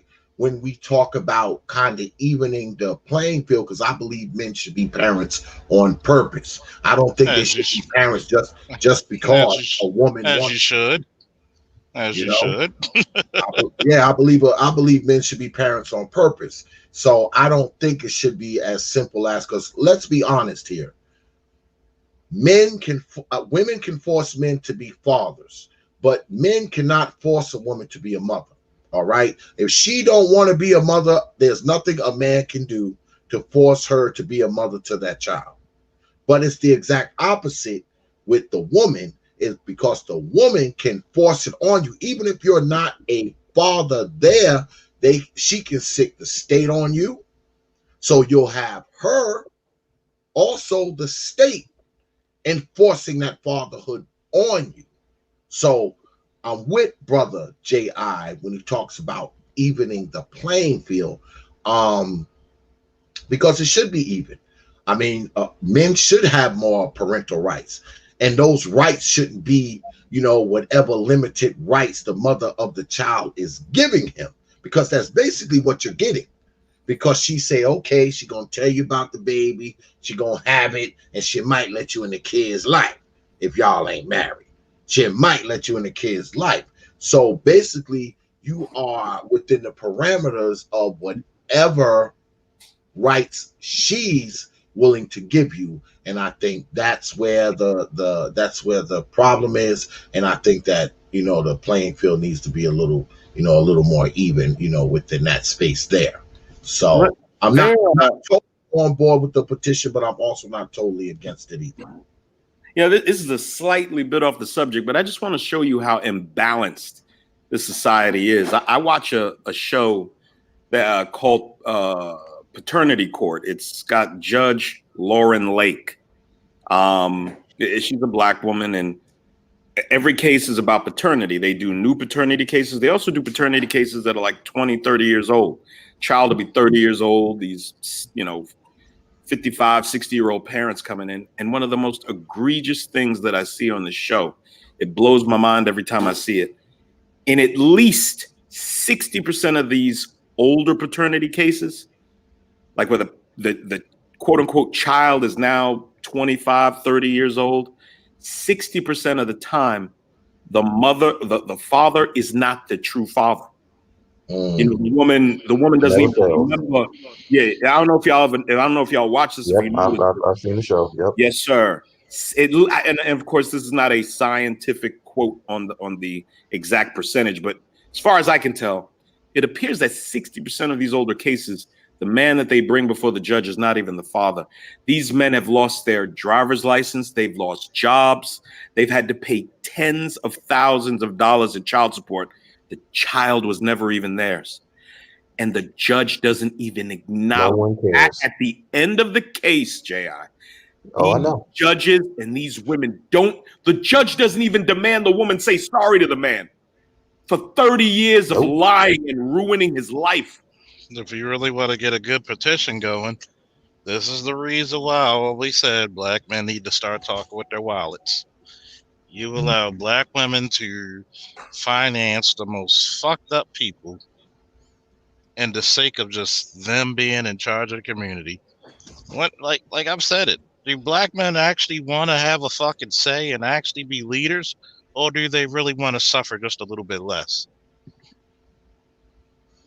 Well, there's no. We suffer, the old mama syndrome. And, we believe mama knows best. And, we see mama in these women. So anything they do is all right. It is to be overlooked and or forgiven. even if And I, it's ruined you and and your and life. I've said this on my show. Look, part of your rite of passage is to outgrow your damn mother. Yep. Outgrow your mother, equal and sometimes surpass your father. It is okay to do so. Your mother cannot tell you a damn thing that what a man goes through, not even 1 minute. She can't even phantom the shit. You know why? Because a lot of guys out here just need to really say this: the same shit a woman did to you might even be the same shit your mother did to your father, and then you hate your father only because you hear one half of the story. We Mhm. deify our mothers, bro. We And Absolutely, this we do. absolutely deify our mothers. this is the criminal. Oh my god! I wish I could. I just read on my panel, like the reasons why they went after the single mother, not the single father, because she's more subjected to the environment. Men don't like taking handouts. Exactly. Exactly. So if a woman who thinks she's getting over, think about it. The average father pays almost what 1.5 million from age 0 to age what 18 to 22. Do you know how much most men get dished out for child support? And these chicks don't even think long term. That's why women think nest, men think legacy. They will get $250,000 over the course of 18 years. You do the math, you really ain't getting shit. The judge in my case, I got divorced in '04. I got full custody of my 2 and 5 year old. When I went to go pick my attorney told me that I would be paying, but based on my salary at the time, I'd be paying between $800 and $1,100 a month. The judge hmm ordered my ex-wife to pay $220 a month. For And then and I'm glad you said that because this is the shit that gets me as a law enforcement. So many brothers I had to arrest for domestic violence, but they'll first thing they'll tell me, well, I never called when she stabbed me, when she smacked me, when she cut me, when she put a gun to my head. You supposed to, Negro, but she could do all this shit to you, endangering you, and you won't even call the goddamn police. You won't even protect yourself. Like, I swear to God, the biggest abusers of black men are black women, number one, and number two, black men. Bruh, I got to tell you, I've been looking for information on this. I haven't been able to find it. I would bet, I bet $1,000 that the majority of the domestic violence between black men and black women is initiated 60, by the black woman. 68%. 68%. You got a stat? Can you tell me where to find that? You can find it on the UCR. Oh, all UCR right. and also UCR Black Demographics. And Oh, shit. Okay, Uh, cool. but let me ask you this, Brother Faulkner, because we do have a law enforcement professional on the panel, folks. And we were talking about, how a woman can take the baby and leave it at the firehouse and leave it in those they have that little thing that's like the bank teller drawer where you can put the baby in there and close it. I know they have that at hospitals here. Um, what happens to a man if he takes that baby and takes the baby in the carrier and just set it on a firehouse step and walks away? What happens to that man? If you don't mind telling us, well, Officer Faulkner. legally under the law, he would have the same rights as the mother. So legally, the same shit. Are you gonna be chastised socially for it? Yeah. But here's the fucking point that I tell black men out there. Look, you need to stop. You need to stop shaming each other and yourselves over shit that you have no control over. You need to educate yourselves with the law. I'll give you a good story. My ex girlfriend's brother had a little girl. She was about 5 months at the time. I worked midnights. So 12, 1 o'clock, about 12 o'clock in the morning. Instead of coming to come get this baby early in the day, she wants to bring the police I think my baby in danger. And she's like, the baby sleep. Legally, he didn't have to give the baby to her. But because these idiots, I swear to God, black men, don't ever do this shit in your life. If your son's mother, your ex-wife, or whoever want to come get the kids, and you both have equal custody, you better tell that chick, don't come to my house at this time of day. And officers, you'll have a good night. The baby is nuts. The baby is safe. So if you want to go see him, the baby's safe. You can't take him. She needs to leave my address. Because these women think carte blanche. They think in their mind, it's my child. But you want me to pay for your child. You want to have all this control for this child. Instead of actually learning the laws, once again, I got to kick black men in the ass about this. Smarten up. Stop listening to these broads about their babies. If it's really their babies, why can't, like JL said, why can't they pay for them on their own? Because they can't. They can't even raise these babies on their own because they're that, what's the word I'm looking for? They're that asinine when it comes, they're that absent-minded. If you want me to bring up physical evidence, I can. The last 50 years of the black community. Well, if you're taking your cues about anything from women as a man, you're already fucking lost already. I mean, whether it be that's what the majority of us do. And damn thing else. The majority of us do. We take our cues in voting. We take our cues in often black women control the purse strings in the house. I mean, the majority of the black men in relations with black women have very little power of control over the trajectory of the household. They just do. Screw that. Screw that. And they're an ATM. They work. They're an ATM. Ayanna Van Zant made that statement, you got to stand in it with her. Stand in it. You got to stand in it with her. I mean, black men have been so conditioned. You meet this lady, she's beautiful, she's, feminine. 10 years into the relationship, she's put on 80, 100 pounds. I've seen this in my family, dog. 10 years in, almost 100 pounds. And these dudes stick around. These dudes don't say nothing. I've seen it 5. Dude, 5 years putting on that kind of weight. You're not even the same woman I met however many years ago. And that weight affects everything. It affects, of course, your looks. It diminishes your femininity. It affects everything. And so many black men I know stay right there. They won't even comment on it to her. Hey, look, this is not what I signed up for. But let you lose your job and lose your confidence for a year. You're depressed. You're moping around the house. The bills are backed up. Dude, she'll hightail it out of there in a minute. Now, I'm not saying a woman would leave if you just lose your job. If you lose your job and go to find another, she'll stay with you if she's been in there with you for a while. But lose your job and lose your confidence for whatever reason, she's out of there and no one will blame her for it. You leave because she's put on weight. You leave because she's not the same woman she used to be. All you'll do is get ridiculed. I'm telling you. That's because we've been treated.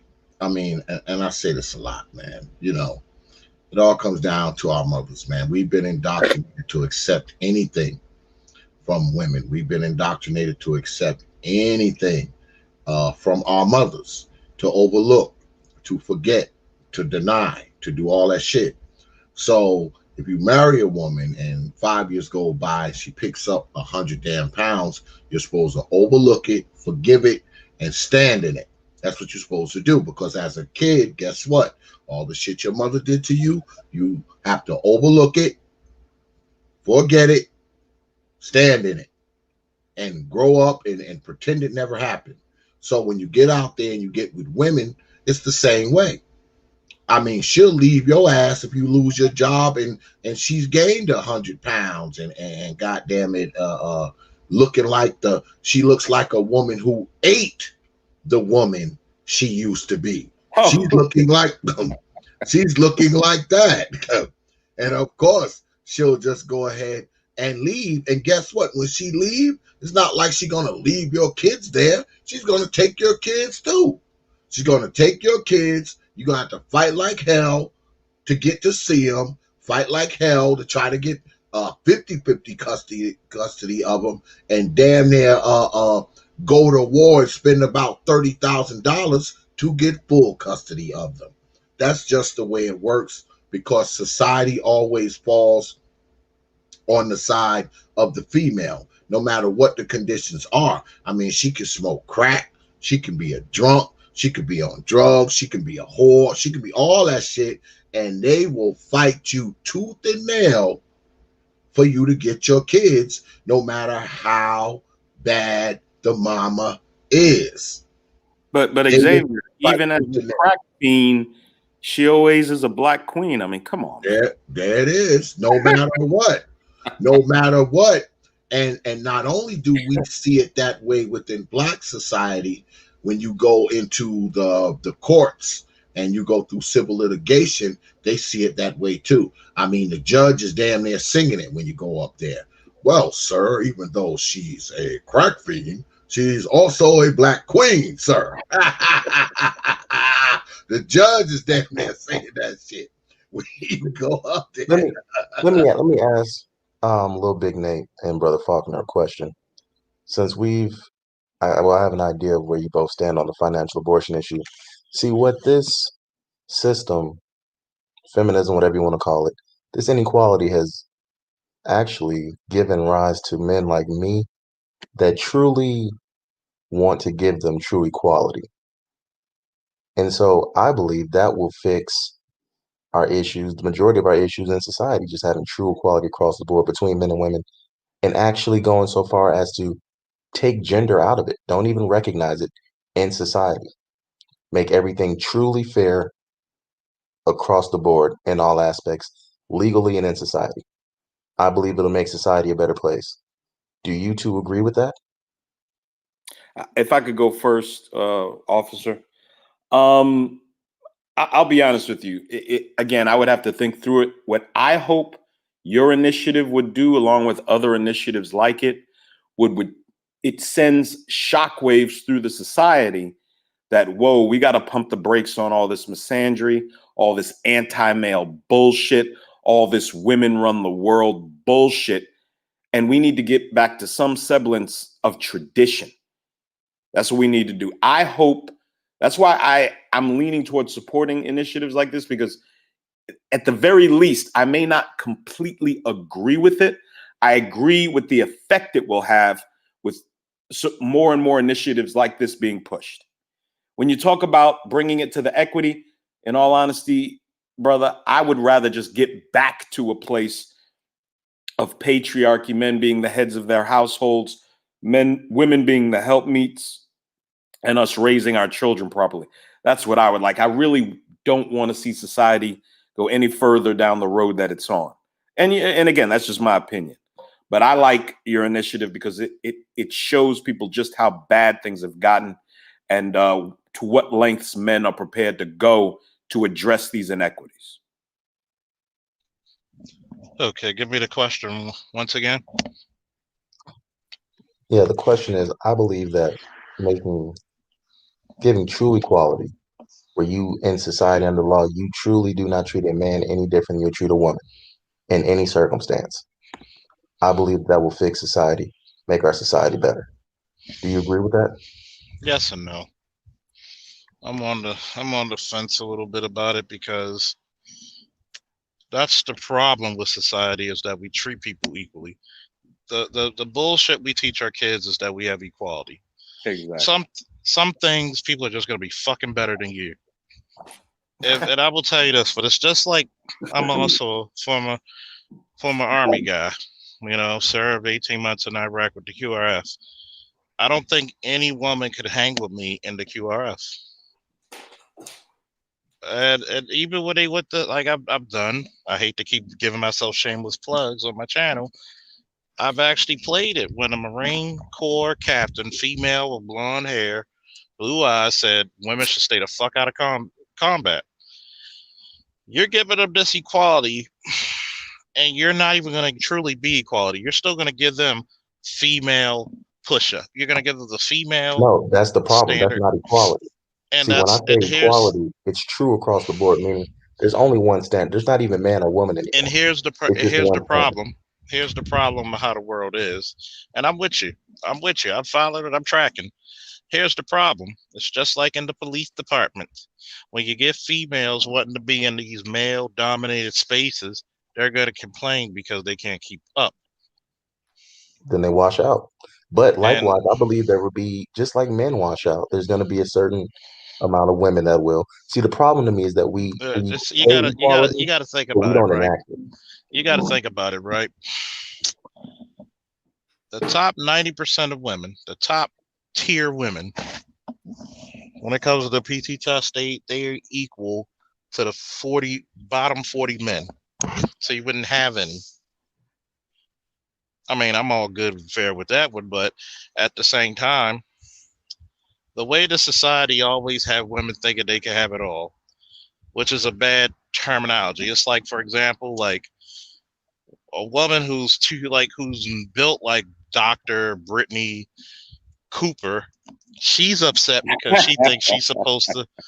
She thinks that she blames Trump for her weight. Oh well, the food they give us is making us overweight. No, that's your choice. See, the one thing you should build is really accountability.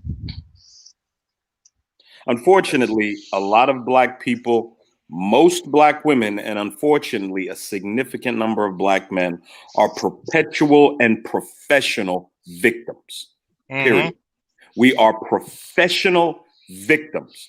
That woman, I saw that show. Just give me 1 second, bro. I saw that show that Brittany Cooper was on OWN. There was a black male host. All these women are saying all these illogical and nonsensical things, and he's just bobbing his head, no pushback. How dare you even think you can push back against these women? And then the camera pans across the crowd, and women are shaking their heads to white racism being the reason I'm over 300 pounds. Think about it, right? And here's the fucked up part about it. That 300-pound woman who got a PhD, she thinks she's supposed to get Idris Elba or some Henry Cavill looking motherfucker that's outclassed her physically. Like really? Oh, I got a Wait a minute. PhD. I'm Why not can't I hearing get how this man? equality is the issue. Because if I'm not hearing how, see, the problem is we don't enforce true equality. The example you gave with the PT test, if you're saying that the top percent of women would only equal the bottom 40% of men, then that's just what it is. It is what it is. You should have the standard. If you want to come Yeah, to the it should be the combat same unit, standard. it should be the standard. But you know why you're not going to do the standard?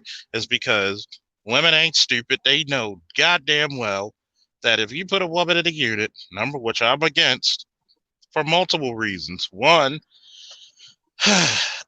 your sexual harassment suits are gonna go up, even if the guy does not touch her. It's just some way guys carry it. We can make crude jokes to pass time and to cope with shit. We'll have girls half naked, pinned up on posters in the damn boy and the guy's bedroom. And because this female wants to be one of the guys, which she'll never be, oh my God, they were hanging up nudie posters up there. I feel insulted. No, get the fuck out of here. You signed up for this. But yet, you're No, going see, to that have. comes to a standard. If the rules allow you to have that, then you can have that. There's no issue. If the But rules say that you can't have that, then you And can't have then it. and There's the no issue. rules should be stay the fuck out of the men's base too. So you're gonna have if and I'll tell you what, if you want true equality, this is what you do. This is what you do. Just like a Navy SEAL once said it. If you want true equality, get an all women special forces unit. Put them out and train them to the highest till they're at the point of the spears, they say. they're not coming back. None of them are going to come back. Hey, and send them let out. them go. Send them on their way, and Godspeed. Because guess what? That's what they did to my ass when we had to go fucking rescue Marines in Fallujah. I couldn't say, "Oh, I had cramps." And Oh, I believe they should be sent. They should be And trained up also, and we sent never. to go. If they want to go fight, so be it. Let them go. Treat them exactly how you would treat a man. I'm not hearing it. I'm not having any of the separation. Let But them go. the only go ahead, go ahead. Go ahead. I'm sorry. Go ahead. I was just going to say that the problem is also they put their associates' lives in danger and the people they're supposed to be helping. How is a 140-pound woman going to drag a 230-pound man out of a burning structure? No, this is where the test comes in. See, if the tests are fair and you have to perform to one standard, not a separate standard, one standard, then a part of the test is you have to be able to carry a 150-pound man, 50 yards on your back or whatever, and she can do it and pass the test, then she'll be able to do it wherever else. But this is the shit Most that men are happened. 150 pounds. That's the only problem. Well, The average whatever, man, whatever. I'm saying the whatever average man is the standard is. 194.5 pounds. And So ain't no whatever, way she's if she can dragging carry that, dead that's the weight test, out of then anything. she can do it. But if she And- can't, then she can't be allowed to to go. It should be one test. If you pass the test showing that you can do what the job demands, then you can do it. If you can't pass the test, then you can't do it. Simple And as that. here's the crazy part, right? And here's the crazy part. When they had the little females go to ranger school, they were finding out the chicks were flunking left and right. Oh no, this G.I. Jane little wet dream that they had. Oh no. Hey, men fell out too. It is what it is. Oh my God. Oh, why do you tell me it was so hard? It's fucking ranger school. It's one of the hardest fucking tests you could take. Oh my God. Can you And imagine? Yeah, go ahead. I'm sure. And then you have government higher ups who want to prove a point that men and women are equal, because this is the shit they preach to these kids nowadays, especially these millennials and zennials, that girls are equal. Watch a fucking show today, and you'll see a fucking woman who's 5'2", 120 pounds, kick my 5'10", 280-pound ass up and down the street effortlessly. Does that happen in real life? No. But ask these little kids. Well, I'm not gonna fight that girl because I saw it on TV that girls could do that. Where the fuck does that actually happen? Dude, I mean, Charlize Theron, the woman that played Salt, I forgot her name, the white Angelina woman. Jolie. Yeah, Angelina Jolie. All these women are just these remarkable 120, 126-pound white women that can just beat the living shit out of some 6'3", 280-pound dude. It's lunacy. It's absolute lunacy, man. All in the name of coddling and accommodating these women's feelings. I said to a black woman once, we were going back and forth. I said, why don't you all put your focus and all that energy you have into just being good women instead of trying to be these great men, especially black women? They are in constant competition with us. It is a game of one-upsmanship with them all the time. And then out of one side of their mouth, it's, I'm not going to listen to you. Ain't no man going to tell me what to do. You ain't going to control me. And then out the other side of their mouth, it's, how come you don't protect me? Complete contradiction. You know what my response is to that? When a woman, why don't black men protect black women? Because I don't need to protect my equals. Exactly. Only my inferiors I need to protect. Men protect women and children. Women are very similar to children when it comes to protection, provisions, and things of that nature. Traditionally, that's how women were looked at, people that needed to be cared for. You cannot be someone who is cared for and then someone who is in competition with me. It doesn't work like that. You're my equal. You're my rival. Rival means on par. Okay? It basically means you're on par to me.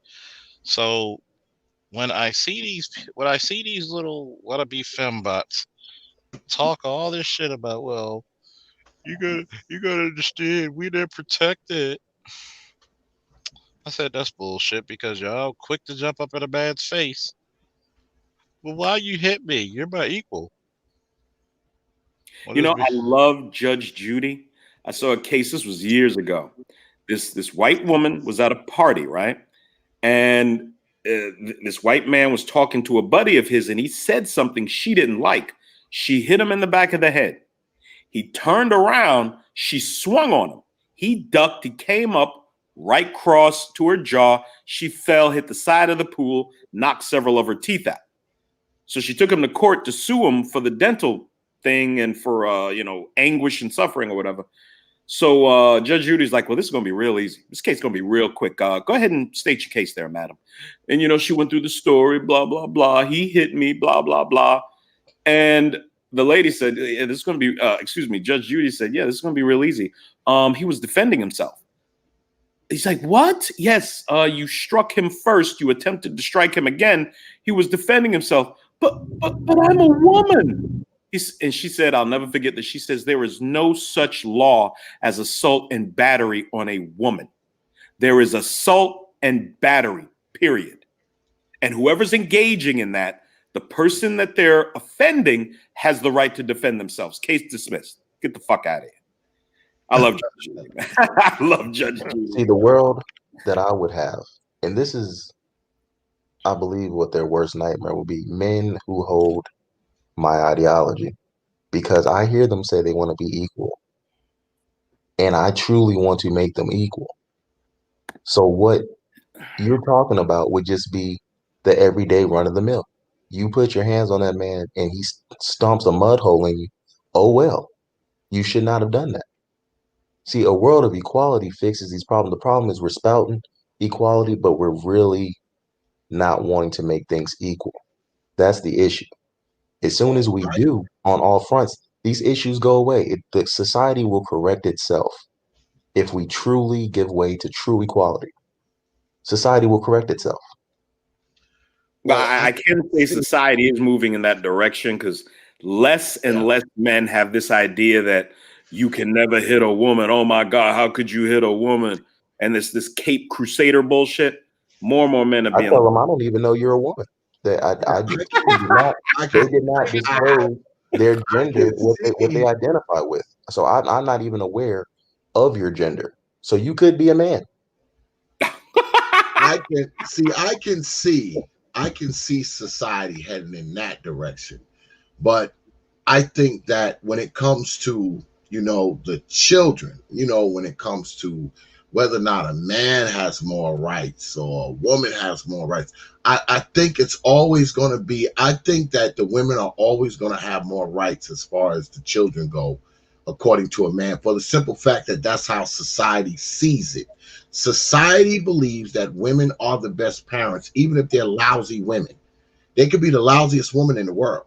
And society believes that because, this child fell out a whole funky hole, that she is the better parent, even if she's on dope, even if she leaves the kids home by themselves, even if she starves them, beats them, neglects them, all this kind of shit.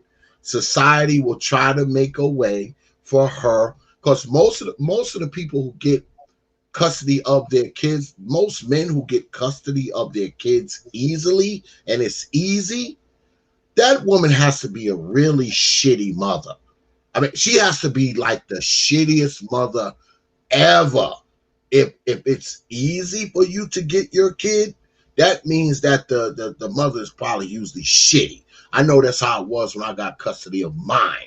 All right. But I did it 20 years ago. I don't know how things go now, but I mean, and my daughter's mother, guess what? I mean, she wasn't the greatest mother herself, and they made me jump through all kind of goddamn hoops, all right, to get my baby. And I had a good job, my own condo, car, health insurance, the works. And they made me jump through all kind of hoops. And her mother was doing all kinds of bullshit at the time.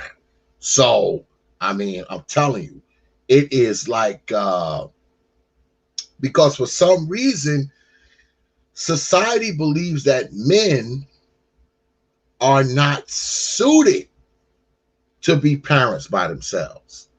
That's what society believes. They believe only a woman can be a parent by herself. See, a man can be a parent. Yeah, a man can be a parent if he's there with the woman. But if he's by himself, there's some there's like this unconscious biasness against men.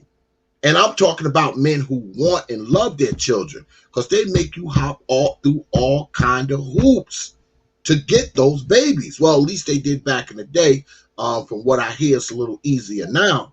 But when I did it 20 years ago, man, I went through all kinds of shit. Now, I eventually got full custody. But man, the shit I had to go through was crazy.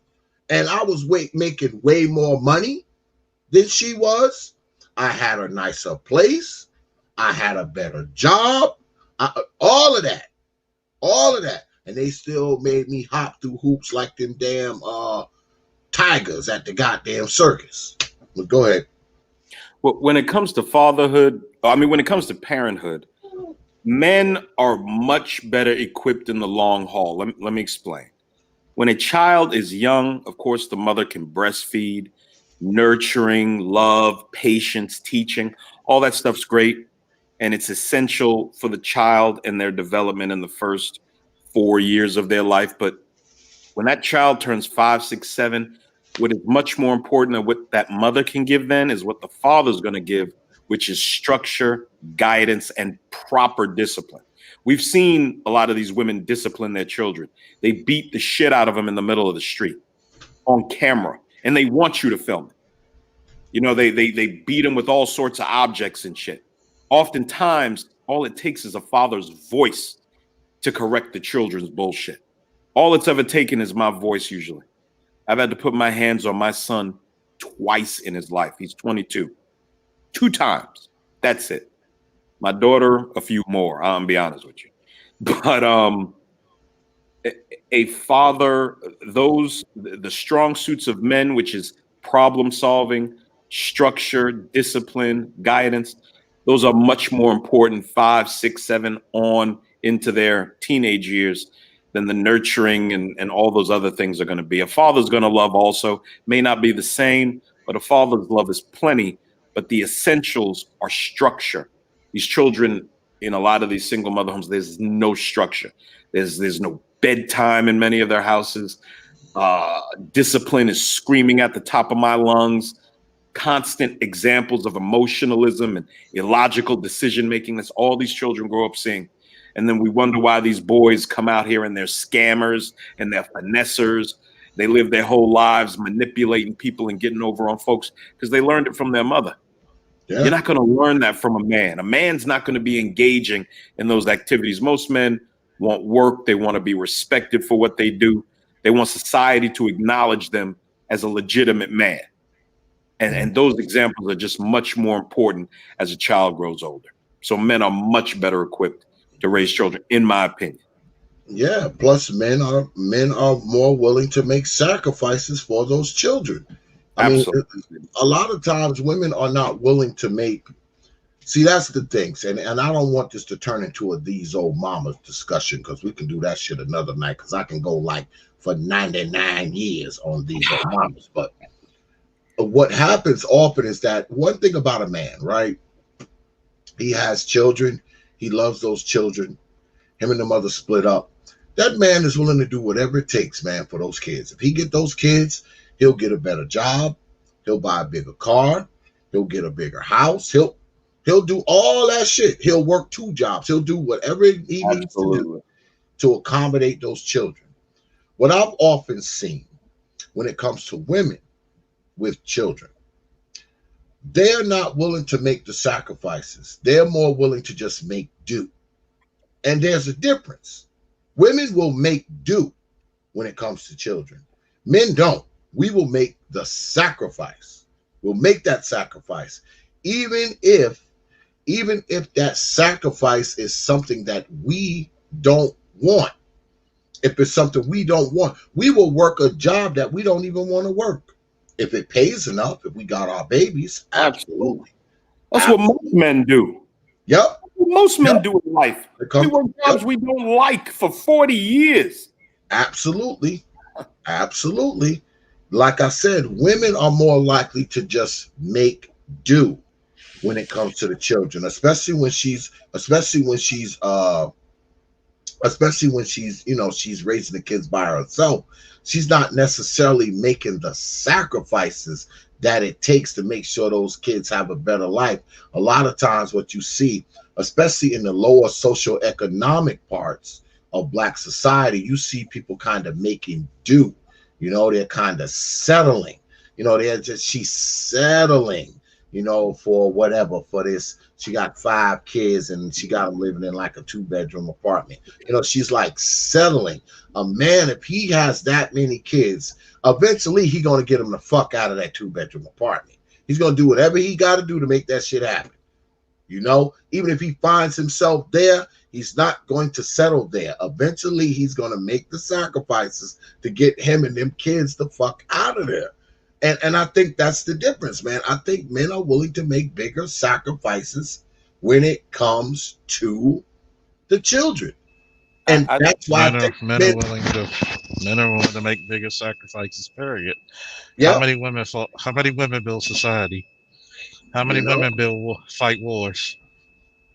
How many women make any monumental changes to society as a whole? Just look at inventions. I say it's time to let them. For too long, okay, the patriarchy has had things in place like opening doors for women, dying for women. No, away with all that. Let them go fight the wars. Let them go build the infrastructure. Let them do everything that men have traditionally done. Let them dig ditches. Let them be special ops. Let them do it all. Because Take gender at the end of away the from day, all society. Hold on. Take gender out of society, period. We just need to have people in society.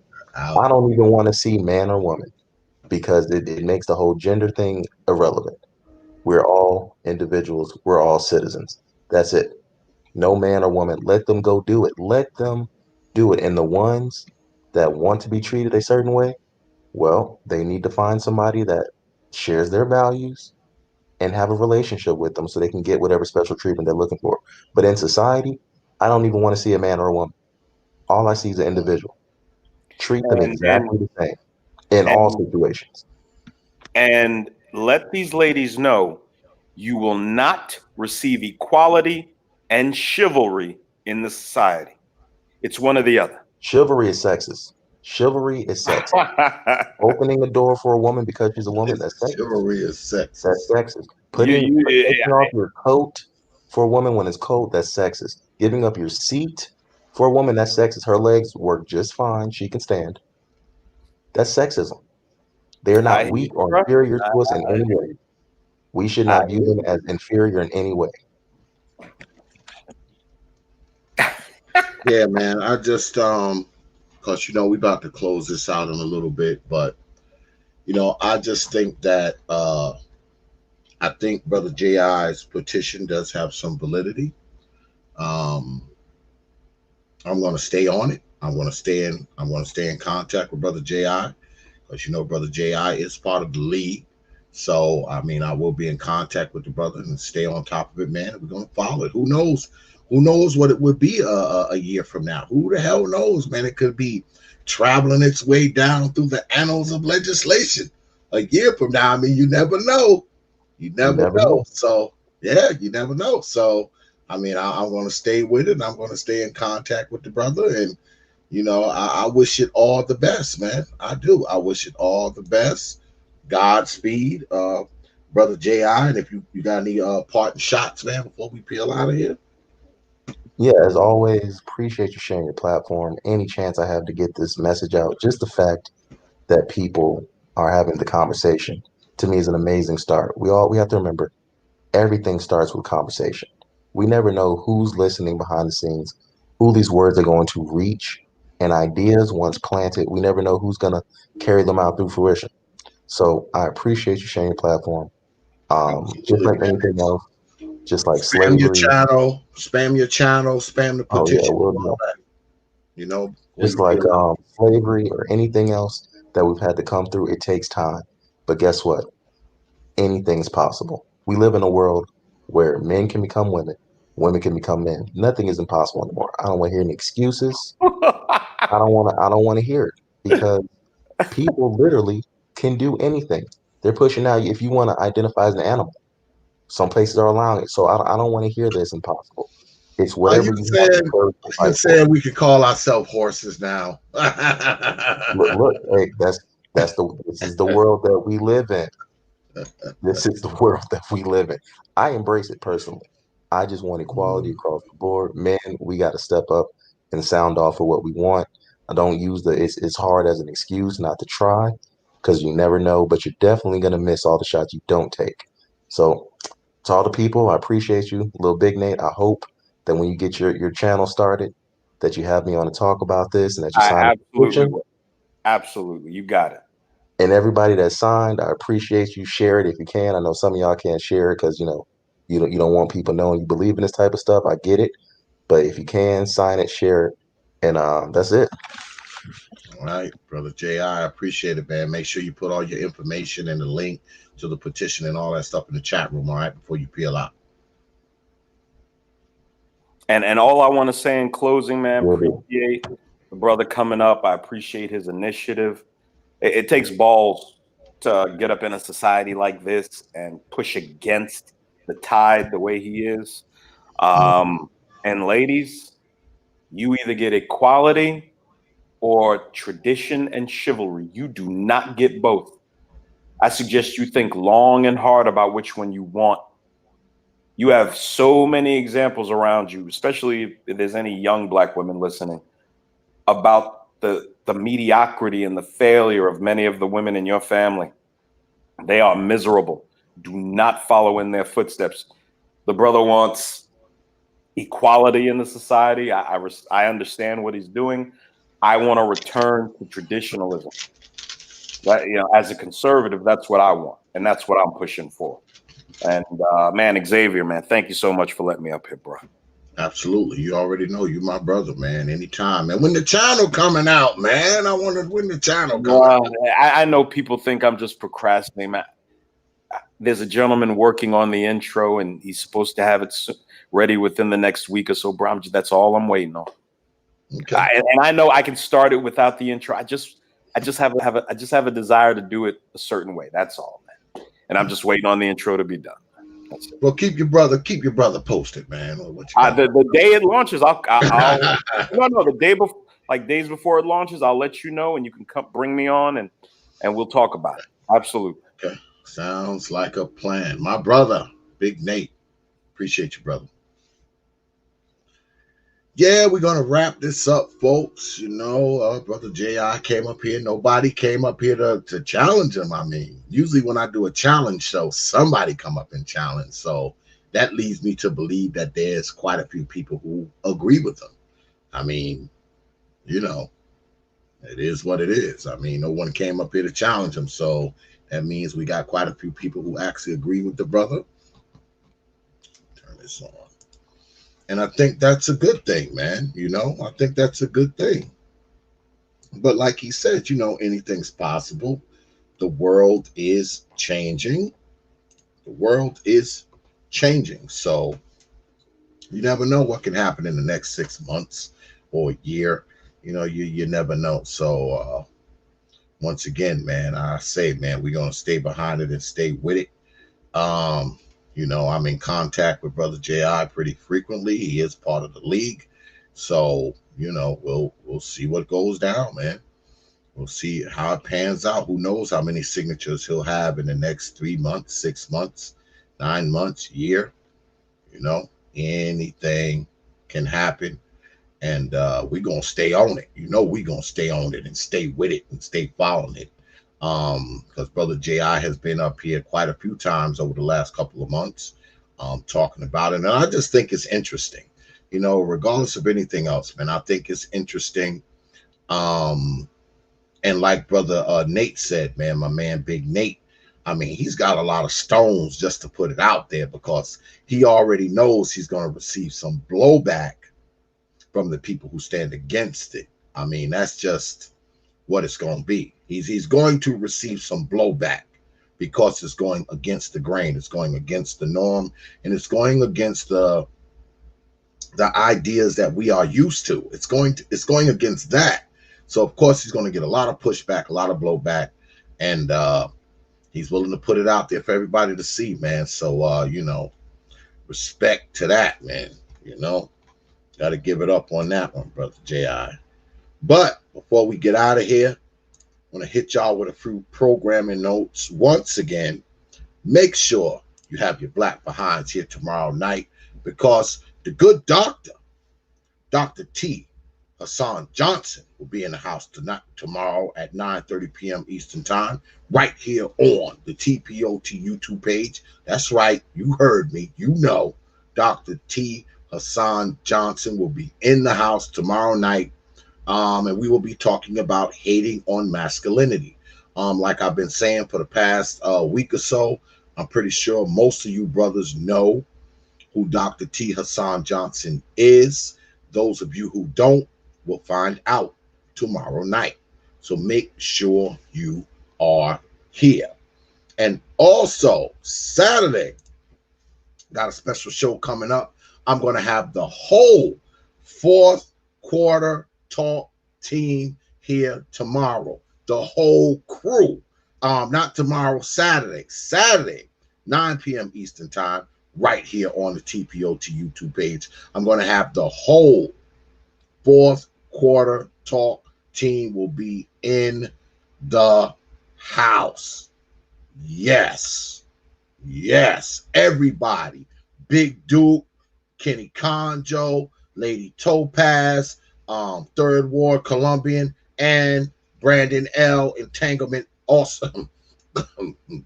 The artist formerly known as Brandon L. The whole team is going to be here, man. Saturday night, man. 9 p.m. Eastern Time, man. It's going down Saturday. You know, couple good shows coming up for y'all. I might have Obsidian come in next week. I did speak with Obsidian because y'all know we haven't been doing the Obsidian versus the Worlds because Obsidian has had other engagements that he had to take care of, but I was in contact with Brother Obsidian today, so I'm going to try to get Brother Obsidian in here next week. Got my fingers crossed. I can't make y'all any promises because he didn't make me any, but we did speak today, and we're going to see what happens because I know the Obsidian versus the World is pretty popular with you good folks. So we're going to be working on that for next week, but we'll see then. But one more time, fourth quarter talk up in here, the whole team, 9 p.m. Eastern Time, Saturday night, right here on the T.P.O.T YouTube page. And of course, once again, tomorrow night, the good doctor, T. Hassan Johnson, will be in the house, 9:30 p.m. Eastern Time, right here.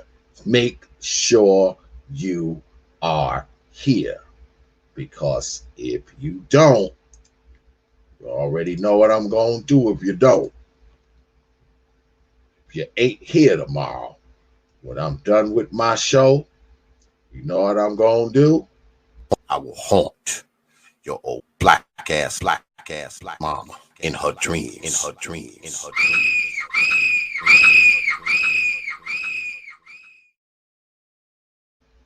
That's right. But once again, man, I want to thank everybody for coming through tonight, man. I appreciate everybody, man, for showing up tonight, man.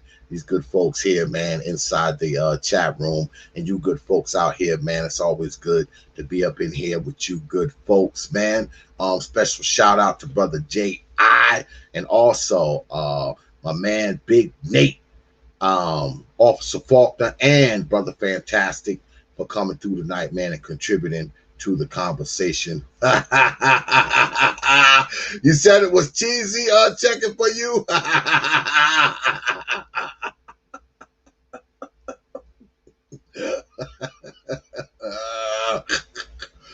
Oh shit. Shit. Yeah, so I appreciate y'all, man, coming through tonight, man. As always, man. I want to go ahead and what? Bap says she will debate me on shit. She could have came up and did that tonight. You were here. Why didn't she come up and do it tonight? You were here. I don't understand.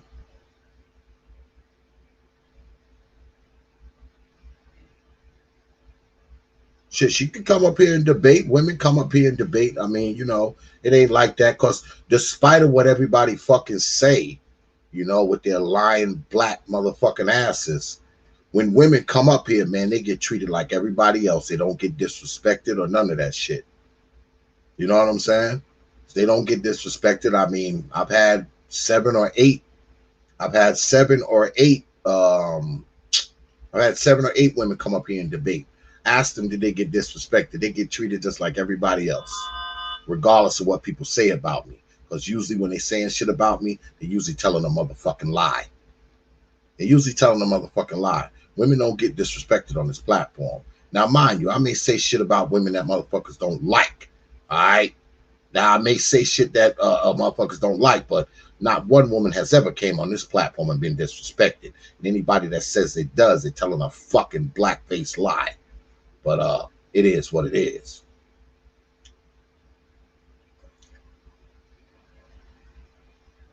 What do you mean you'll email SKC? Why would you email him to come debate on here? That doesn't make any sense.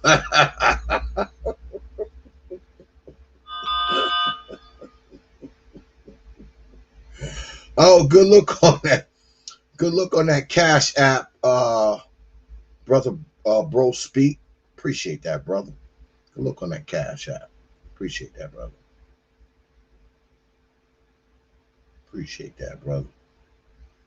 Yeah, so you know, it is what it is, man. Like I said, man, I let anybody come up here and debate. You know what I'm saying? I let anybody come up here and debate. I don't discriminate. You know? I let anybody come up here and debate. I don't discriminate. I don't change the rules. I don't do no other shit. And like I said, there's not one woman who's ever been on this platform that has went back and said, oh, I got disrespected on T.P.O.T. Doesn't happen here. I treat them just like I treat everybody else, despite of what motherfuckers may think about me. You know? You want to know what I'm about? Ask me. Don't listen to other motherfuckers, because people like to make up fucking fairy tales to fill up their own narratives and shit to make themselves look better and make themselves like a fucking victim all the time. So all you got to do is hit me up. If you want to come up here and debate, that's whoever it is. All you got to do is hit me up. There's my email right there. You want to come up here and debate, hit me up at prophetofthought@yahoo.com. One word, no caps. Prophetofthought@yahoo.com. Hit me up. Say you want to debate. I'll set it up. That's all you got to do. It's as simple as that. People do it all the time. How you think these things happen? So all you got to do, hit me up and say, X, I want to debate. I'll schedule it for a night. Find you an opponent. If you have an opponent already, send me that information as well, and we can throw down. Pretty simple. It's pretty simple. prophetofthought@yahoo.com. All right. So I'm gonna run a couple of my bullshit commercials, and after that, I'm gonna peel on up out of here, y'all. I will see you good folks on the other side of the break. Peace, folks. Open your mind. Wednesday, we throw down in the digital square circle on Hours of Power debates. Thursday, we get at it with DXL, Dark Exodus Live. So come through, 9:30 p.m., right here on the T.P.O.T YouTube page. You know.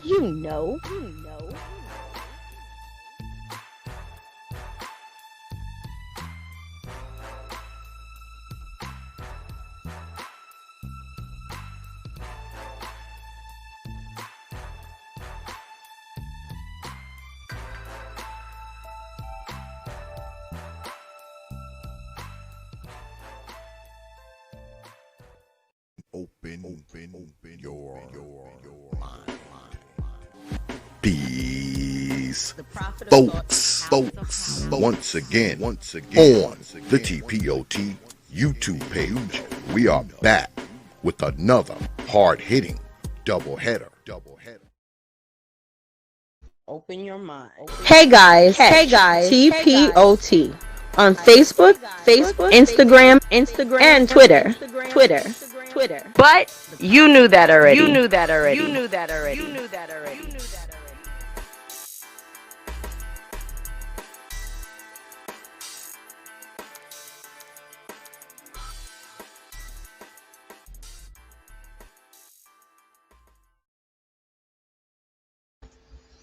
Yeah, so we're going to peel on up out of here, man. I want to thank everybody for coming out tonight, man. Good shit tonight, as always. And once again, special shout out to Brother J.I.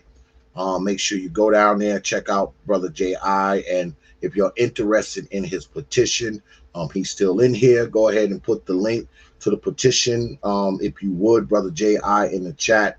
Go down there, check it out, man, before you make any decisions about it. At least read it. Pay attention to it, read it, and decide whether or not you want to sign it or whatever, but at least go down there and check it out before you make a decision. That's all I'm saying. All right. So with that, I will leave you with 3 words, like I always do. Open your mind.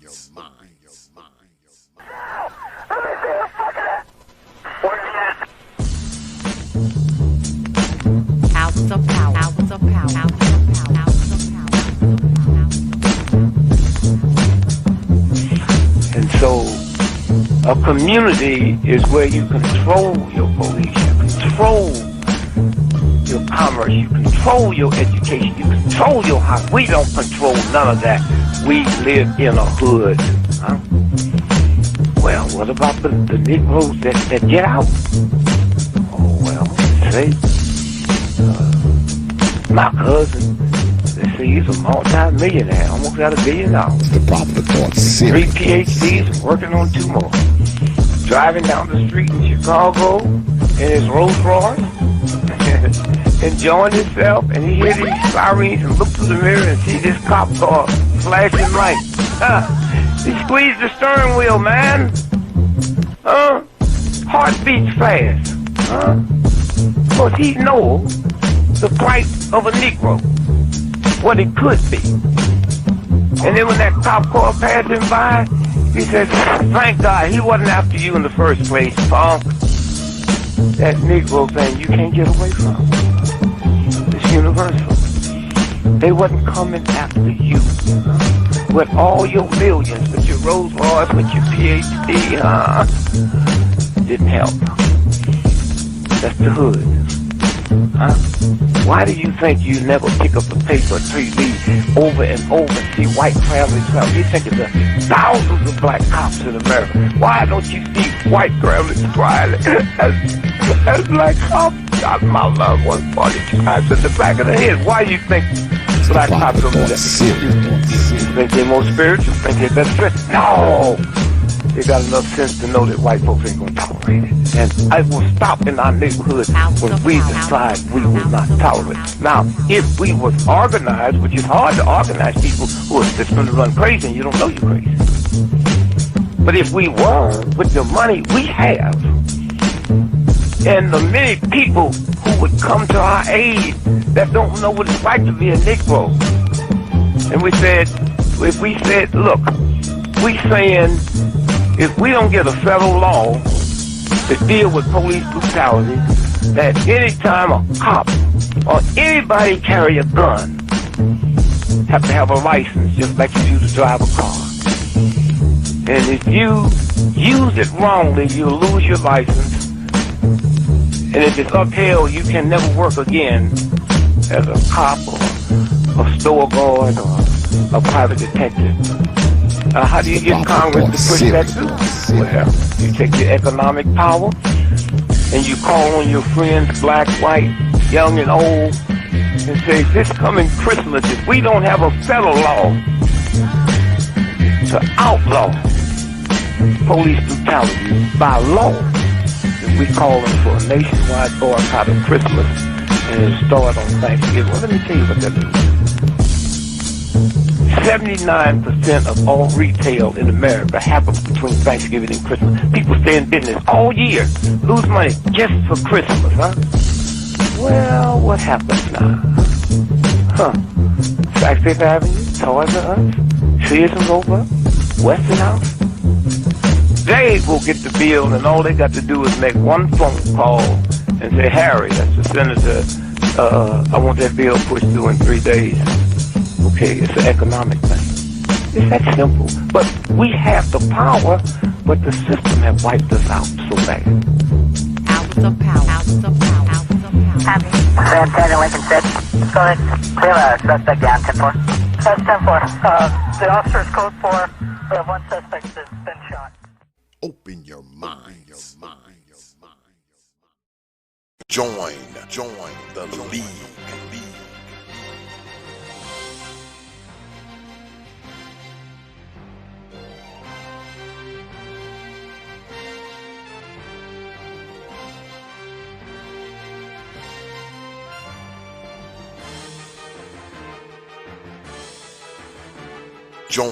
Join the league.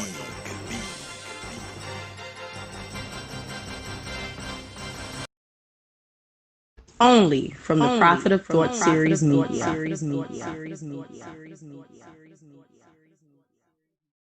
You know.